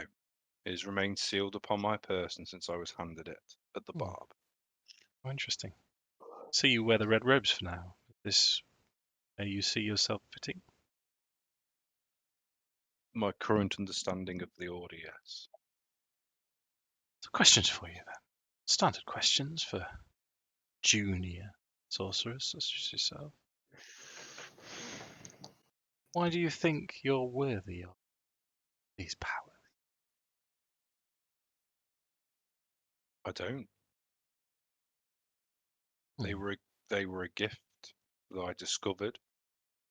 Am I worthy? That's to be seen. And do these abilities serve you, or do you serve your magic? My current understanding of how it works, I embrace the magical energies who assist me in achieving my goals. And what are your goals? Situational, of course. I hear So tell that there's been, shall we say,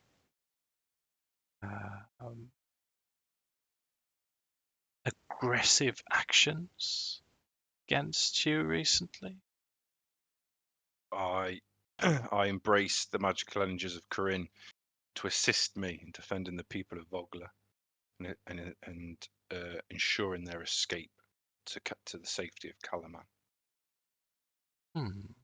So, was this mostly in defense, or were you striking to kill? At times, in defense of myself and my companions, and at times to eliminate the enemies of all the good people in Corinne. At this point, she cracks the seal on the scroll, opens it up. And you see now there's sort of a bit of almost a sneer about her.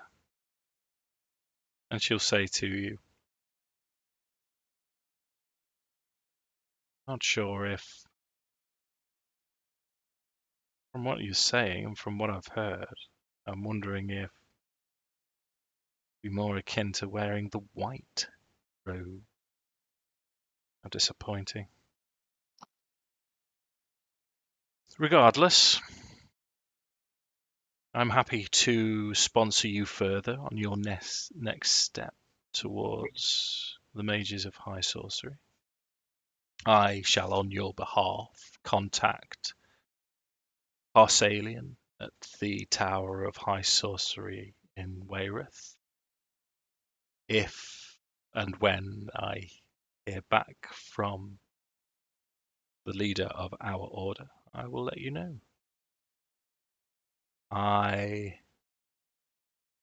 suppose, given the fact that you are wanting to maintain a balance, I am happy to sponsor you to wear the red robes, but I would consider, if I were you, if white would serve your purposes better.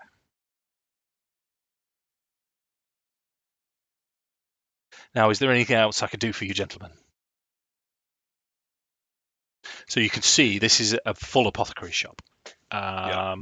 There's a back room to this. There's curtains behind her, and she'll mention to you that given the upcoming struggles, she does have. These are for the plebs, the muggles. She does have a few items, a few potions in the back room that may assist. She can charge you guild rates. What sort of potion? If there's any healing potions, grab them even though I'm not there.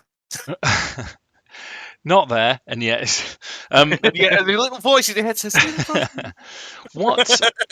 You know what I'll do, mate? I'm going to have it's not very often I have a roll on there's a random magic items chart on the Dungeonmaster's Guide. I don't very often get to roll it. So there will be potions of healing, standard potions of healing. We're not very wealthy. Well, I'm definitely. We're not, are we? Potion of healing is going to be 50 gold each. I've got 10. Hang on. Got? Give me a second. I'm looking. I'm not there.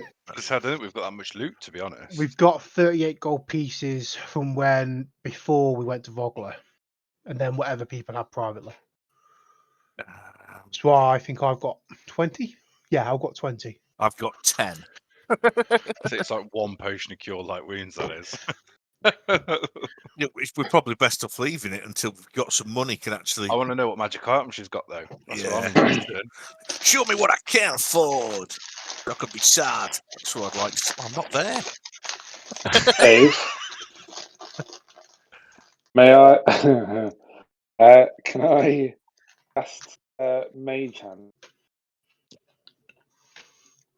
to potentially swipe one or two of these potions while she's not looking? You've got You to have minor thinking. Yeah, definitely. What in terms of potions? There's potions of I like potions of healing that are red. So it's a small vial, red liquid inside. She mentions they're potions of healing, so there's a few. In terms of other potions, there's sort of on other shelves. There's a potion with orange liquid inside. And of the vial, if the vial's this big, that much of it is this orange liquid that seems to pop and fizz, and the rest of it is just smoke on the top. It's Fanta. So there's a magical Fanta drink that you can have. There's also next to it, there's a potion, again, small vial, transparent liquid, and it has what looks like a very large silver fingernail floating in it as well.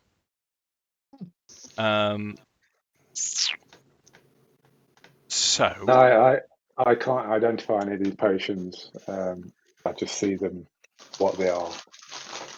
I can identify a potion of healing because I've had one. Right? Yeah, you know that. Yeah, and she's pointed Yeah. out that the potions are healing. Okay. What did you want to try and lift then? How much can I fit in my mage hand? Got £5 in it. If you want to push it, I'd you maybe 2 then.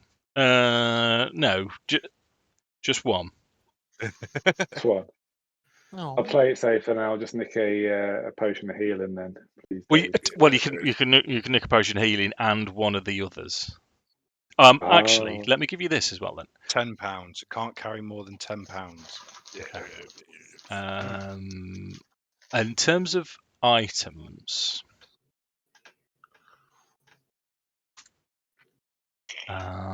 there is a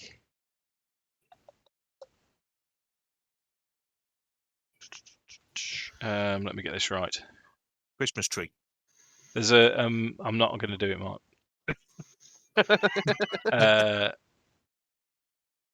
Right, bear with me. So there's a feather. It's a tiny, tiny feather.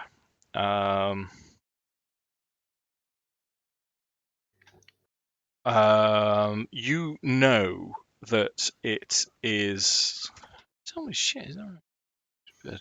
It's a magic item.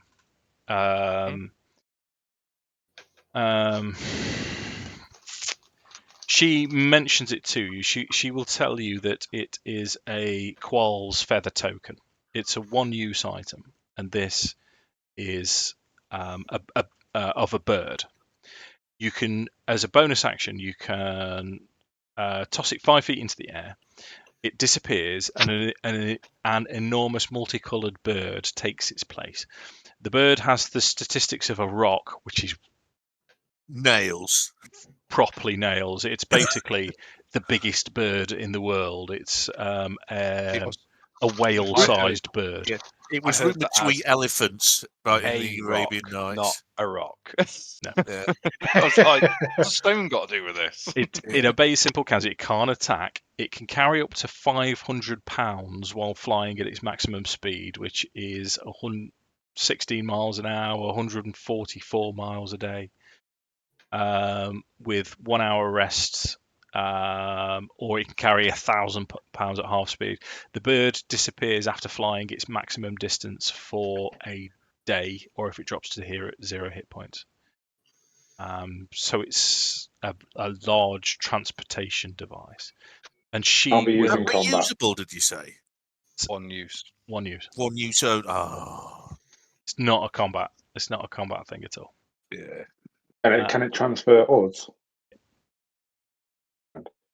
And she How much? will offer this to you for a very exceptionally cheap rate of 100 gold pieces. 20, 58, 68, 78. How much have you got, Andy? It doesn't matter, does it? I'm just pinching it. Are you pinching it? This she keeps with her. You do well to not give Okay. her away. Right, okay. So I've got a gem worth 50 gold, 25 gold, and 5 silver, mate.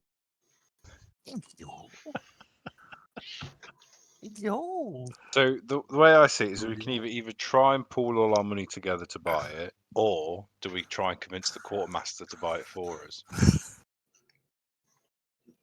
I think that'll be a tricky one.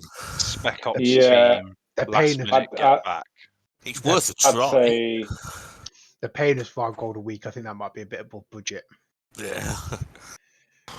yeah, Salary I'd say sacrifice. It was a cute buy it boy. out right now, and I will recuperate funds later, some other way. Right, sorry, dude. I totally missed that last bit. Then I was reading what's going to happen next. What are you going to do? I think we're going to buy it, are we, Sam? You're going to buy it. We're gonna Yeah. use the. What are you going to So- buy it and then use the group money? Yes. Oh, he's yeah. on- He's got a I've got gold. 70, Yeah, gem. 25 gold in total. There's 38 in the kitty. Yeah, That's what I'm saying. you can come back. Yeah, you can. As long as you've got funds to cover it, you can buy it and sort the money out. So it's a Qualls QUAAL apostrophe S feather token. It's the bird version. Whoever's taking adding that it to their inventory. Oh, Do you have enough money for a potion of healing still, or is that what you're going to try and lift? I've only got 10 gold. Apologies for Yeah, I would like to try and lift a potion of healing and the fizzy Fanta drink, please. Okay, let's have. It'll be 2 sleight of hand checks then, I believe. Oh, 2.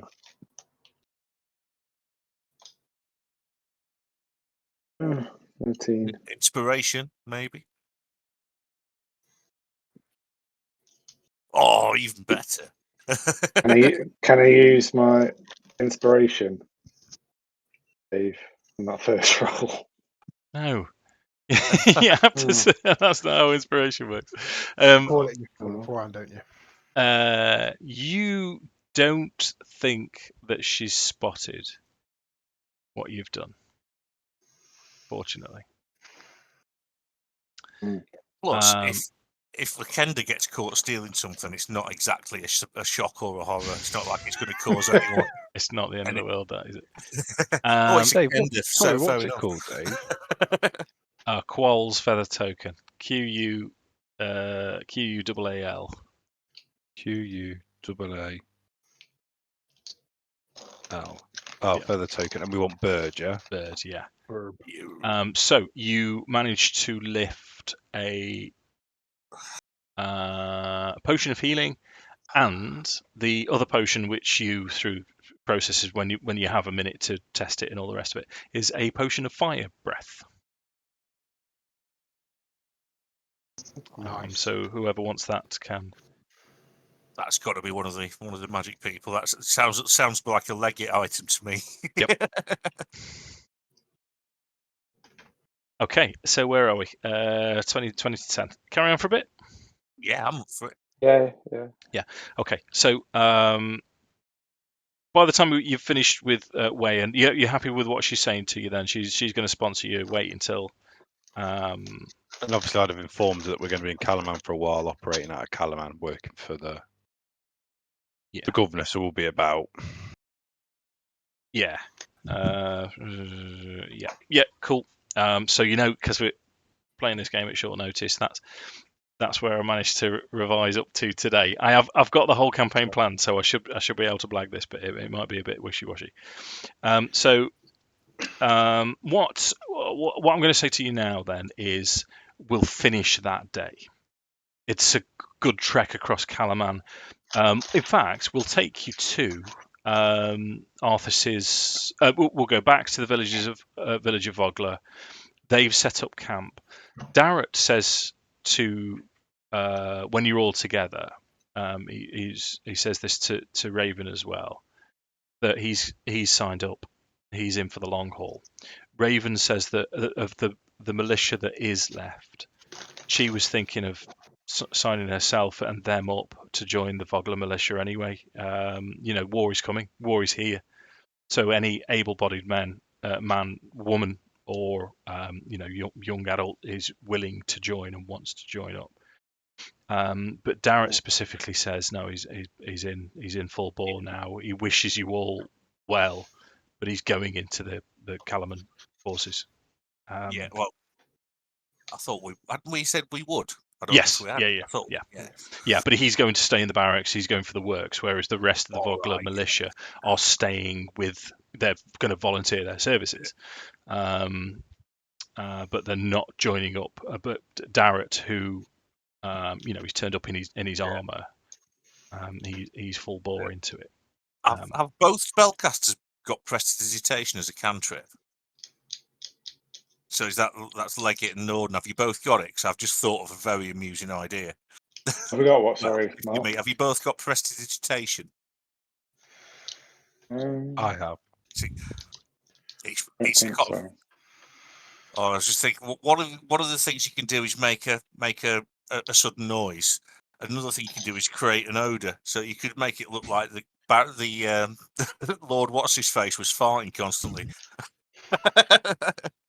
Forsooth, my lord, you appear to have shat yourself. At really inopportune moments, just one of you makes the smell and the other one goes from his general direction. Sorry, that's really childish, but I would laugh. I have remembered what I was going to say regarding. Come on. If he continues to take issue with what we're saying, he's welcome to find me for satisfaction at his earliest convenience. Yeah, nice. That sounds ace, mate. So we get long rest then, isn't it? Again, Yeah. We'll take you to the. I'm not going to go into this in too much detail, Mark, because it's just basically digs for you. Yeah. Chert isn't there when you arrive at Arthas's townhouse. We weren't expecting him there, were we? He said he was going to meet you there, but he's not arrived yet. Right. So it's clean, it's well kept, it's a 2-story building, it's on the dock front, it's prime location, but it's clearly not been looked after. There's an expansive back garden. The back garden is well maintained, but there's vegetables growing. There's things that are functional and useful in the back garden. But it is, for all intents and purposes, your new home in Kalaman. You can you can make. How many bedrooms have I got? Because I'll just tell everyone. I say, look, this is mine. Treat it as your own. Go and grab yourselves a room. Job's good. They'll get fire going. 6 bedroom house, quite grand. So is that how many? Well, everyone's got their own room, and we've got spare. Yeah. So I assume everyone will go and drop their stuff off in their rooms, and I'll get a fire going in the meantime. Sound okay. So you make yourselves at home. You sort of have a debrief and discuss what's happened over the past few days, and sleep fitfully, safe in the knowledge that you've achieved everything that you need to so far. When would you consider going back to Marshal Vendry to offer assistance? Is it going to be imminent, or are you wanting to explore the city, or what do you want to do? I'm easy. I'm not got no horse in the race, really. Quite happy to wait, or quite happy to go. Unless people wanted to go see the quartermaster for some bits. Yeah, that's true. We could do that, because I might try. Can I have some plate armor, please? It's only 1,500 gold. Yeah, go on, Andy. Yeah, I was going to suggest quartermaster. The instant answer's no, Mark. Unlucky. What I'm going to stick to what the campaign's going to offer you here. You can freely take any mundane weapons. See, it doesn't. mundane weapons, as in martial or simple, but you can have 20 daggers if you want 20 daggers. You can have light or medium armor. Yeah, but that's it. If you can think and a good reason for taking other items, if you wanted a crowbar, you know anything that the players. Leggit, you might be able to get some studded leather if you're not wearing it already. You can That's still what I wear was light after, mate. armor, I was can't you? after, 'Cause you roll. yeah, I wanted some light armor if possible. Grab some. Yeah. I think the best you can get is studded leather, but still, it's 2 to your armor class. It's well worth having. Oh yeah, well, my AC at the minute's only 14, so Yeah. I need it. It's only So- 14. It's I think- only 14. So Cal has a short bow. I've been meaning to offer it to you for a while, Leggit. So I've got a short bow and 20 arrows that I don't use. But I was Okay. then going to grab a long bow to replace it because I can use long bows, but you can only use a short bow. If that makes sense. Yeah, would It's it have just any? simple, isn't it? Would a short bow have any benefit over a sling for me though? More damage, I think. It's a D6. It is slightly more damage, but don't forget you're going to be moving towards throwing spells at shit as opposed to martial. Yeah, I am moving more away from sort of hitting stuff. But never hurts to Um, have backup though. Yeah, That's I've got it. one. Yeah, take that's it, I'll why take- my yeah, mage mate, is I'll taking take a it, mate. crossbow in Pathfinder. As you said for our Pathfinder game though, Tom, I'm quite happy to retrospectively do this if you want. I mean, not to the extremes where all of a sudden you're thinking, oh, I could have done a grappling hook. Make sure you take it now. But if you want to grab a bunch of javelins or swap your bows, it's there. It's offered. Are there any spam javelins then? No, just spam. So I had spam for tea. Would you believe? It was So Spam javelin. it was from a student cookbook. It was called Hawaiian risotto, right? With spam and pineapple in the risotto. It was well That actually right. sounds really nice. It was Yeah. really nice. Oh, Um, brilliant. But I'm definitely going to grab a long sword because Cal would not feel comfortable walking around a city with a fucking Zweihander. Okay. It's something a little bit more subtle he's got in case he needs it. Yeah, but- you've got it, and it's you can still use it in 2 hands and get your bone eye and stuff. I mean, you can because the other thing because the hammer strike forges. What I'm willing to offer you.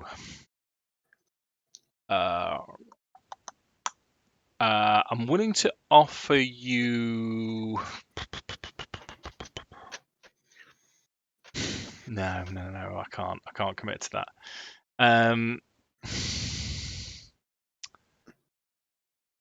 Yeah.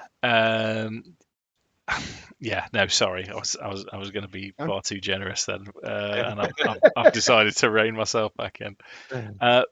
You Doing that. you can to a certain extent take from the quartermaster and then sell it on. Whether you'd consider it ethical or not is Yeah.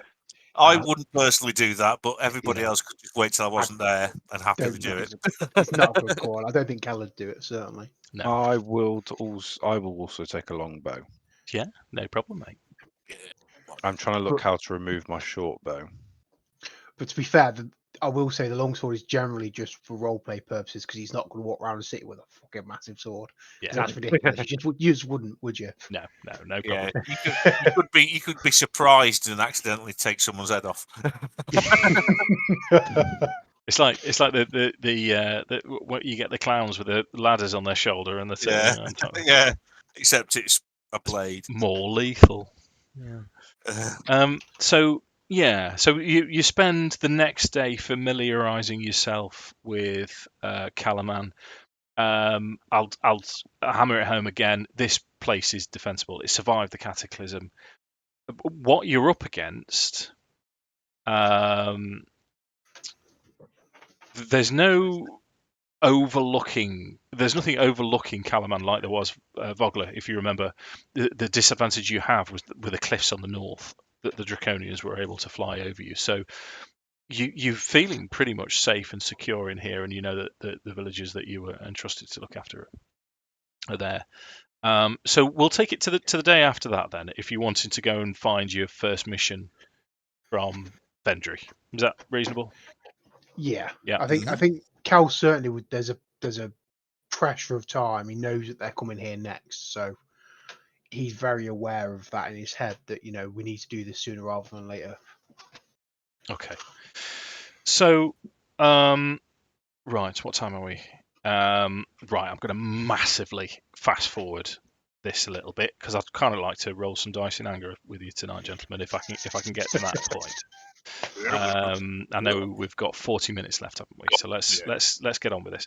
So as you arrive back at the castle, I'm going to skip a little bit of role playing. What's going to happen is as you arrive.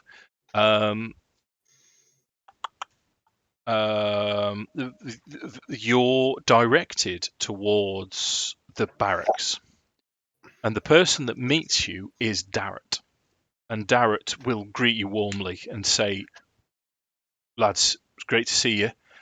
We need to talk. Follow me." And Darrett leads you to a side room. It looks like this is now Darrett's office. And he will explain to you that that Vendry has put him through his paces, and she's enlisted him to be a liaison between Vogler and Kalaman, and you guys and Kalaman. He's not your superior. Yes, you're reporting to him, and he's liaising through you. He has the same rank. He has the rank of a lieutenant to you.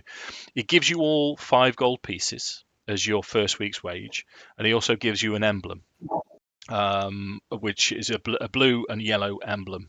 It's not a rusty sheriff's badge. We don't need no stinking badges. He gives you a stinking badge, which is blue and yellow, which is the emblem of Kalaman, which is your rank as well. And he will explain to you that your first mission is going to be south of here. There's a gnome who lives.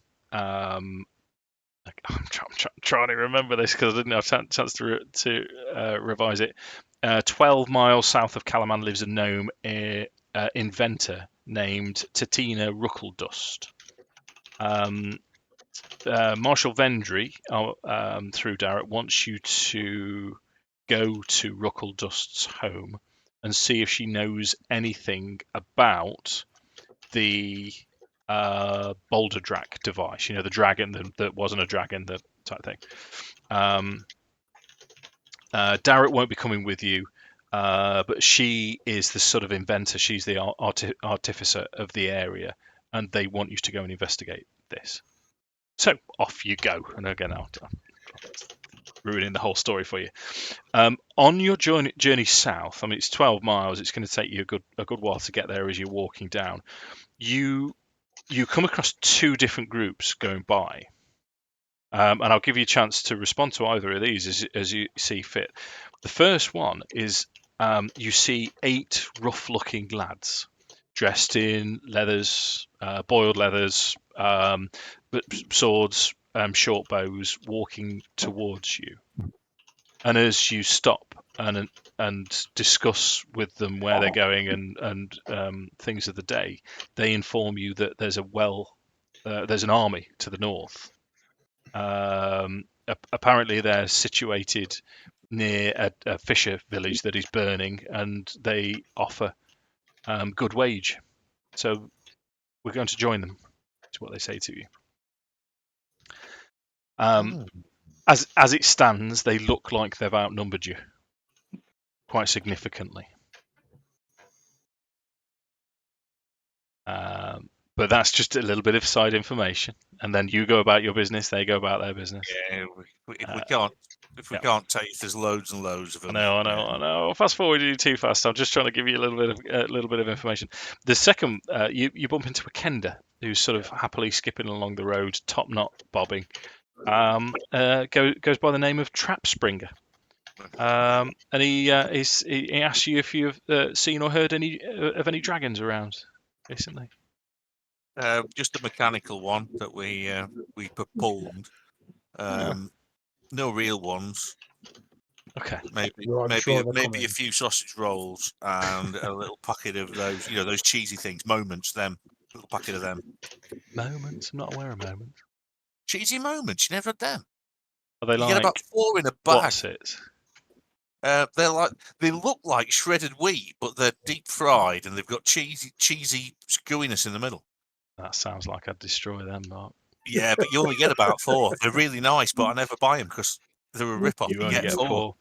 4. So he mentions to you that he heard rumours of dragons near Kalaman, but he hasn't seen any, and he skips off and wanders off. Right, now I'm going to fast forward hugely. So on a hill stands an unusual structure that resembles both a cottage and a metal fortress. The building bristles with steaming pipes and whirring devices, and it is currently under siege. Amid clamouring metal contraptions, goblins try to breach the structure, impeded by gadgets that spin, snap, and thrash in the yard. Every few moments, a gnome appears from an open clock face above the door and throws a new clockwork calamity at the attackers while cackling and yelling insults. So what I'm going to give you is, let me give you this picture. This is campaign art. I love this picture. It's very busy. So you found Ruckledust. So it's this female gnome. It's pronounced Gnomi, I think you'll find. Friends don't like friends, roll gnomes. And it's it's under siege by goblins. And stood just to the side is a hobgoblin who seems to be trying to marshal the rest of these goblins. They haven't seen you approach. So, combat map, as long as we've got time. Still, are you happy to commit to this, Andy? Yeah, mate, yeah. Yeah. Second. Right. Let's pop some tokens and then Cal. Tokens. I like tokens. Leggit and done. Yay! So for some reason, my map tool's doing a weird thing where it doesn't actually put me on the map. It puts me to the side of the map on the black. It's doing what? That's a scroll. So instead of, Joe, when you change the map, when I change the map, instead of giving me what you're sending me to, it puts me to the left side of it. I have to scroll out and scroll back in to find it.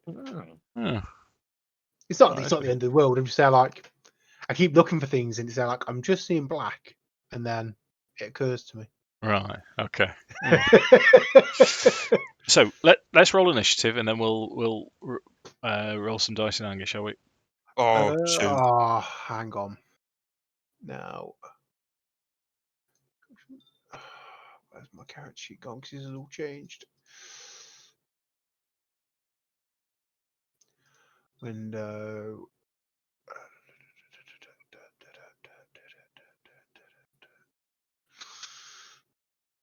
I've lost my character stuff on map tools, Dave. Hold up 1 second. You've lost your. Oh, right, so I haven't got the sidebar with all the character stuff in it. Right. If you go to window at the top and make sure selected is ticked. Selected. Window. Yeah, so it's there. It's just blank. Oh, and you've selected Kel. Hang on. That's it. Yeah, got it. Got it. Right. Cool. Yeah, sorry. No. It's Are the very large cats in the bottom right-hand corner, are they pertinent at all? No. Forget they're there. Can't ride them into battle. This, I mean, this isn't. Some very nice person made this map because it's not on. Fellow my lad. So no, unfortunately you can't charge into battle on the cats. Right, so what you've got in front of you then is the gnome is throwing these devices. So the devices are these purple things. At the minute they're just chickens shitting out robot eggs, with the goblins surrounding. So, Nordan, you're first to react. Did you want to form a plan first? We can do this however you want. They don't know that you're there. I was thinking about using my longbow. We've got 3 ranged attacks now. And then throw the magic in the front line business. Indeed. As long, no, forget, don't remember that. Yeah, if you next to me when I've stopped moving, which obviously no one knows where I'm going to be because I'm last again,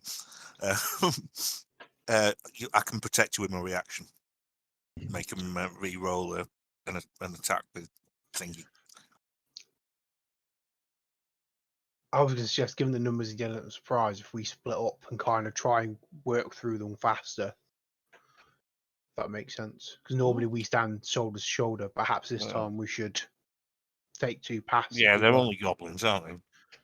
Well, you said it now, haven't you? You've said it now. You've said it now, but if you remember when we started Pathfinder, you guys had some real problems with goblins. We did, yeah. Well, it's only because I couldn't hit them. With a massive AC of 11 or something, and I couldn't hit them. I'm not going to tell you what their AC was, but it wasn't 11. Right, I'm going to follow through that plan. So as we seem to have the surprise on them, my newfound longbow, I'm going to shoot this chappy here. Sure, roll to hit. What's the range? Magic. Shoot one of the first. That's a 9. Jesus Christ. Oh, dear me, that misses. I rolled a 4 on that. So where are you positioning yourself? Are you happy where you are? Do you want to move anywhere else? Yeah, I'm happy where I am. And I'm probably going to stand my ground as I don't do very well at the front. Okay, takes us to Leggit. You have, you know what? Roll with advantage, Sam, because they've not seen you, so you can roll as if you're from stealth, so you can all have advantage on. 21 to hit. Yeah, there you go, mate. Right, roll to hit. 8 points of damage. Sorry, roll to hit. Yeah, kill him outright. How does he die? So obviously we've not been seen. We've probably snuck up a little bit, and he just, like a true elf, lets it fly straight through the back of the neck. Nice. Embraces his elven heritage. And you're staying put, you say? Oh yes. Yeah. So Leggit. I'm just going to move 10 feet up, and I'm going to cast Minor Illusion in the form of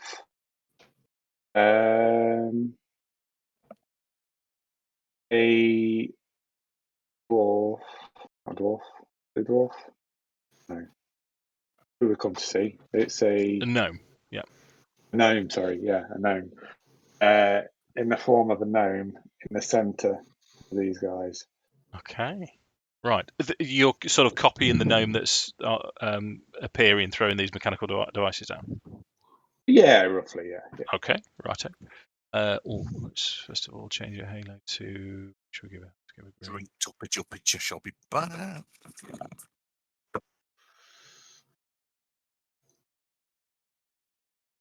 Right. Okay. So the image of the gnome, you've captured all of their the goblins. Certainly, this one at the back is now looking towards this gnome. Did you want to move? Do anything else? I suppose I'll use my movement and I'll show a bonus action hide. So I take it this bit here is elevation or a cliff. It's quite open, dudes. There's nothing to hide behind. Is it? Okay. Yeah. All right. Can I hide behind the giant cats? No, so I'm just going to stay put where I am then. Hopefully the Minor Illusion of the gnome will do the trick and distract. Okay. Yeah, it seems fair. Okay, let's have some goblin turns then. So all of the goblins are either trying to fight off these robot chickens or trying to attack. This one at the back will charge forwards to attack the illusion and call to these guys. So they all charge forwards. As they charge forwards, your approach has now been seen. This one at the back is going to stand with his fellows. there. In fact, what I'm going to do, I'm going to split it. 2 of them now draw bows and start shooting towards you all. As those 3, they start to attack the illusion. Now, as they all attack together, one of their attacks goes straight through, and they're aware of the fact that it is a distraction. It's distracted them for 1 turn, but that's good enough. But there's 2 short bow attacks coming towards Leggit now. The first one rolls 20 to hit Leggit. That's 3 points of damage, 3 points of piercing damage. Second one is a crit for 7 points of piercing damage against Leggit. Jesus. The rest are just going to be moving around. In fact, there's 2, 3, 4 now. So I'm going to have bow attacks against 2 each. Leave me alone. No, it is going to be you. 2 to Arthas, 2 to Kelevendros. Do Arthas first. That's a crit. Yeah, Jesus. That hits you for 10 piercing, Mark. 7. As a reaction, Yeah. I would like to use my other channel divinity feature, which is Rebuke the Violent. Okay. Hang on, no, I can't. Doesn't matter. Never mind. It's out of range. Has to be within 30 feet. Okay. Second attack against Arthas is a 12. That's a clear miss. And then for Kel, 23. Hits. 4 damage. 4. And 11. Miss. Let me just double check. I'll make you re-roll that hit, Dave. Because he's right next to me, isn't he, still? Yeah, is it melee or ranged? Can you do that? Hang on. That's a good point.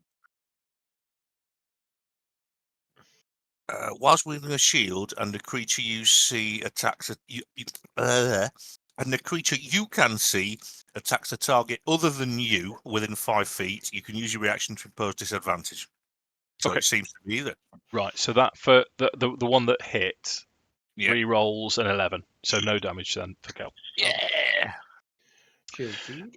Which takes us to the shield. Kelevendros' turn. Okay, so Cal is going to run for the nearest target, which I think brings him here. Yep. And that's not difficult terrain, is it, Dave? No, you're fine, mate. It's open ground. Okay, cool. And he's going to take a big mighty chop with Go for the it. horse chopper of doom. Horse chopper of doom. We need to find you a horse to chop. 14 hits. No, beg your pardon. 14 does Yes. not hit. We did have horses. We had 3 of them. Anything else from Kel? No, I will leave it. Yeah, I'll cast Healing Word on Leggit. Use my free use of it for the day. Okay. So Hobgoblin is going to draw his longbow and shoot towards Kel. So Hobgoblin, longbow, 18. That hits. It's only 3 damage. It's not much. Okay. That was 7 points of healing and efficiency. Yeah, cheers, mate. Thank you. Arthas. Oh. Sorry, I've got sorry about that. Right then, I am going to run to there. Yep. And slap that one that's in range. Attempt to. Go for it. Well, exactly. Let's see if it actually happens.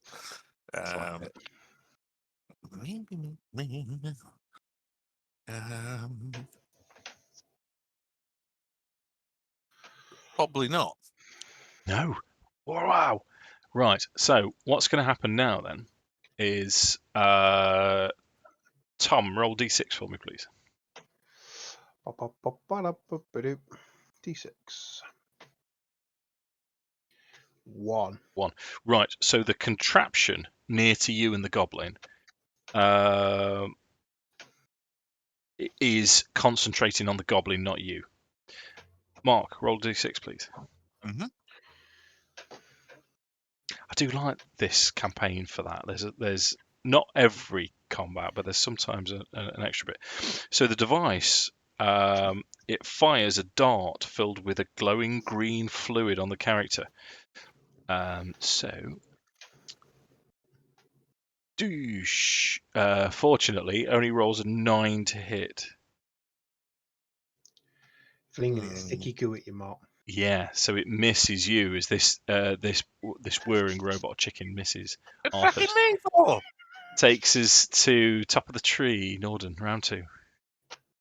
So Nordan will now step forward. He's trying to use the lads as a human shield. And he's going to throw a firebolt at this goblin here. Okie dokie. Why have I got an aura, Dave? That's your vision for your dark vision. It's part of the new map tools update. That's a 10 to hit. Oh, fuck's sake. Anything Rolling else? Shite. Pathfinder again. I can't hit anything. Oh, hang on. Sorry, bear with me. Do apologise. You being a bear, then. I was being a bear then, yeah. Oh no. I'm going to spend 2 sorcery points to use a quicken spell. Okay. Because I am being silly. And I'm going to cast Moonfire or Sacred Flame. Yeah. On these 2 chappies. Wicked. Wisdom save? Dex. 15. 7. Both roll a 7. So they take 4 points of radiant damage each. Okay. Right. 4. Okay, they're not looking very well. Leggit. So I should really read the description of my spells, because the idea was I was going to make this minor illusion to draw them in, and then cast what I thought was an AoE attack, was Chromatic Orb, and it's not. I thought I read it, it's like got an area of effect, it hasn't. So it kind of scuppered my plan a little bit. However, so I'm going to cast Firebolt at this chap on the edge here, Sure, go for it. please.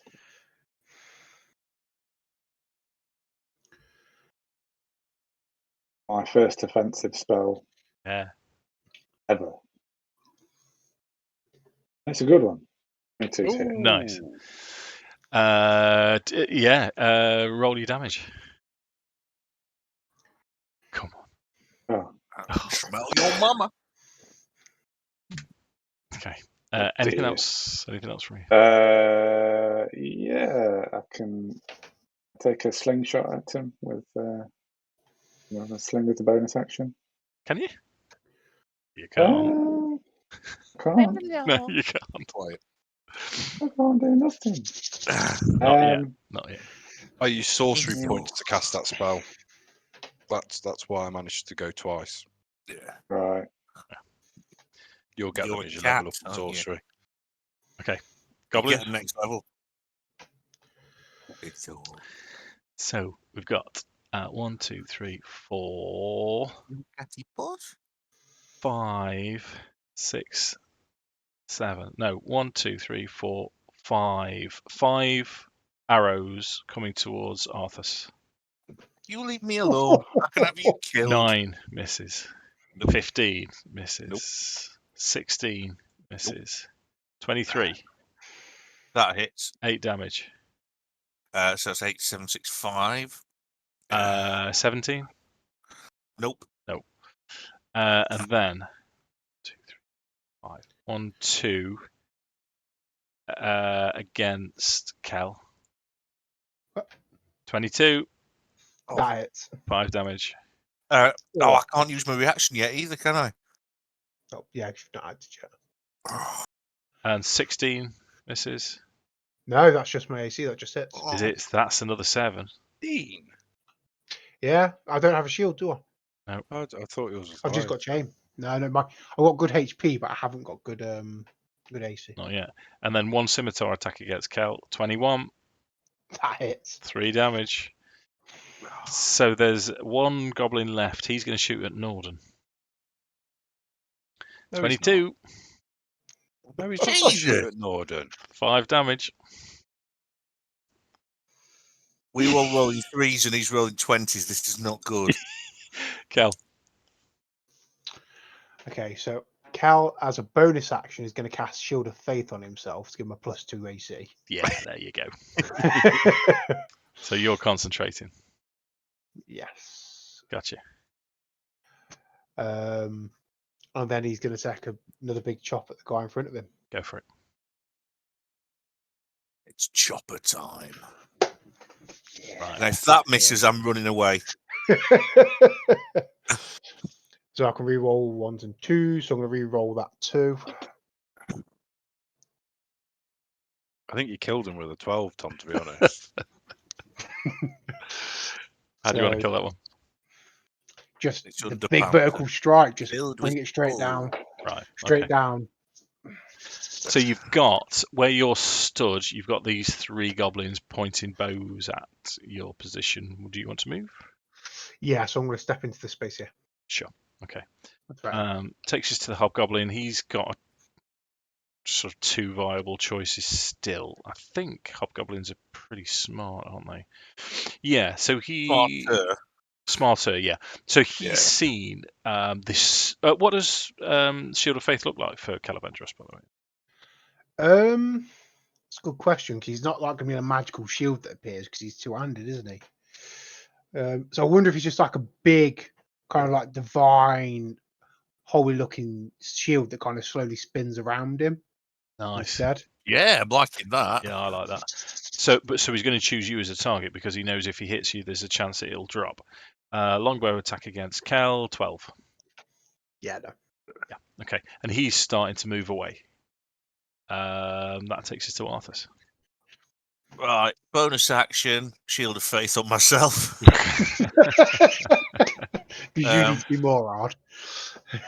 Well, they keep hitting me, and I'm nailed. It's not going to happen. And then, is anybody looking very poorly? No. Right, in that case, oh, that's dead. That one. Oh, do you mean the enemies? Yeah. Oh, sorry. The 2. Yeah, the 2 next to me brother. Yeah, there's the- 3 wounded. Yeah. In that case, I can't move through stuff, can I? Yeah. I'll just move forward one. I'll just move forward. That's, well, that's an illusion, so we can move that. Yeah. Yeah. So I'm on the same thing there. So I'll go here. Yeah. Is that Go back, okay? go And then back, take go back. one. Yeah, that's where I went. Where I wanted to go. Being a cool, and I'll take a swing at this this ladder right in front of me. Which one? You're in contact with The 3 one there, Mark? direct, actually, yeah. God, eeny, meeny, miny, hang on. I'll go for that one. Okay. So, roll to hit. Please hit, please. Please, sir, I just want more. Just because I had some more. It's the way he asks, though, the cheeky. Deserved a slap. Orphan on. Oh my god. I don't know why you bother. Right. Yeah. So, Tom, roll d6 for me, please. 1d6. 3. 3. All right. Just beat my D20 roll on a D6.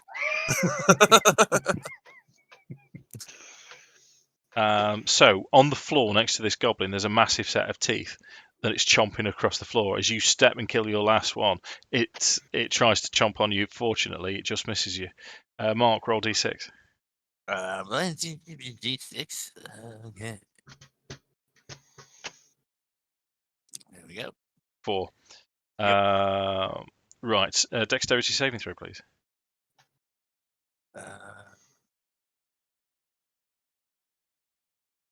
Excellent. So there's a bundle of thrashing cords that it's another device. It's just whipping round. It tries to restrain, it tries to surround you, but you manage to jump over it. Yeah. Nordan.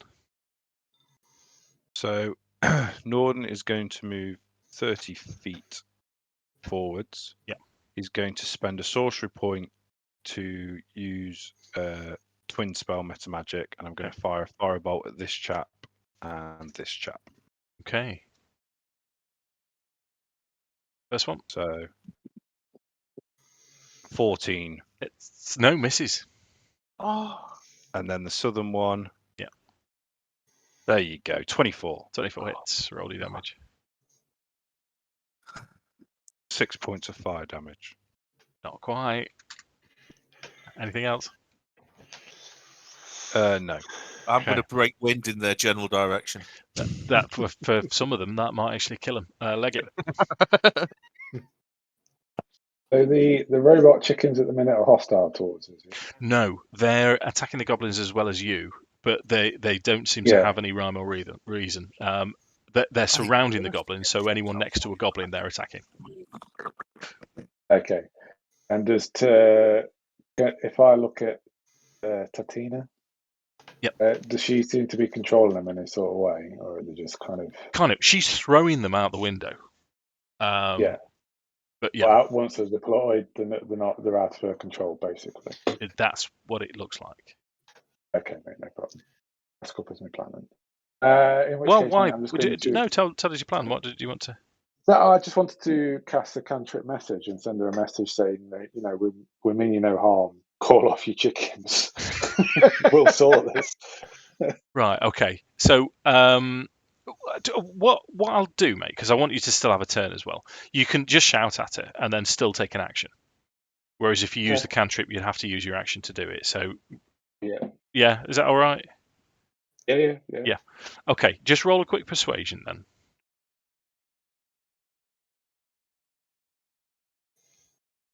No, it's not. 22. 22.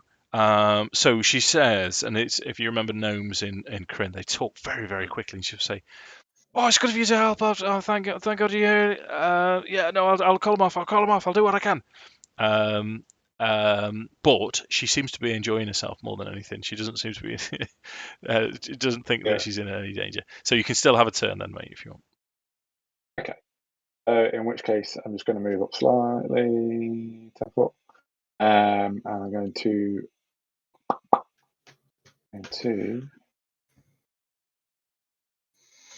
slingshot the chap next to Arthas, which will be 22 to hit.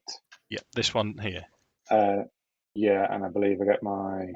Sorry, went to it again, Dave. Yes, yeah, that one, yeah. One I attacked before. I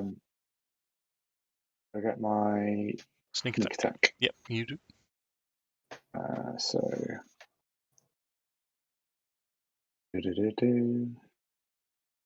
They are nice dice, though. Thanks very much. 4 plus... Oh, God damn it. 2d6. 4 plus 3. 7. How would you like to kill that one? I'm going to take it this chap here is still sort of distracted by my minor illusion. And my rock's just going to take him by surprise and plunk him in the back of the head and just send him catapulting forwards. Wicked. So, goblins, they are going to use a bonus action to disengage. Okay, so I've Come on, Tom. defeat Sentinel, so I can make an opportunity attack against them regardless. Wicked. Against one of them regardless. Okay. So let's see if I can hit him. Go for it. 14. No. Yeah, I think their movement. Let me just double check. Their movement is 30. Yeah, so they're all starting to back away, but now they have new targets. We've got Big one. underpants. Yeah. What? I'll move the direction of that one slightly. No, you know what I'll do? I'll move the direction of that one slightly.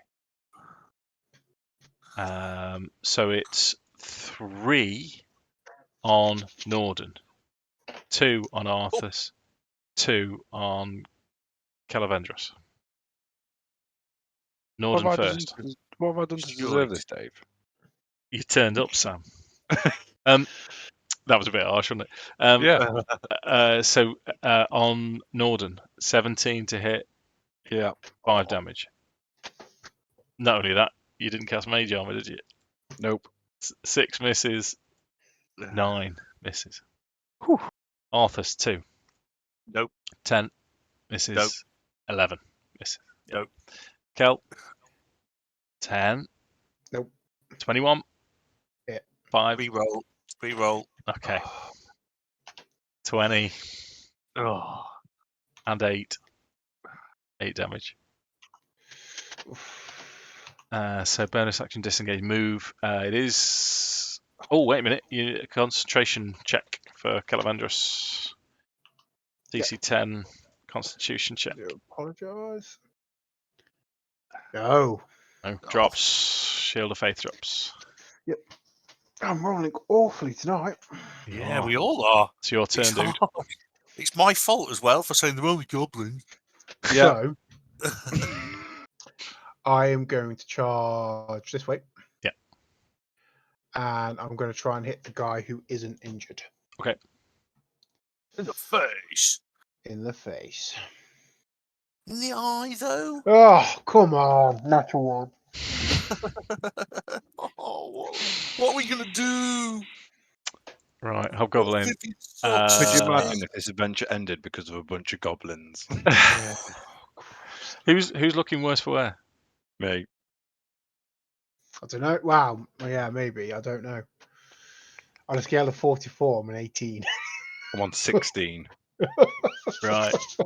The Hobgoblin is gonna go for Nordan. Oh, I was going to say, he wouldn't be able to shoot at Hey, Cal, yeah, he really, would can't he? see me anyway, can he? No. That's a 20. Yeah. 5 damage. ow. Arthas. Right, I am, as a bonus action, I'm going to cast Healing Word on Nordan, which means he can attack something of my choice. Which will have to be, I don't know if, I think it has to be a weapon attack, so you'd have to throw a dagger or something, but Oh, we did this before, didn't we? yeah. So yeah, I'll say that goblin there, because he looks nearly dead. You never know. And for healing purposes, you get come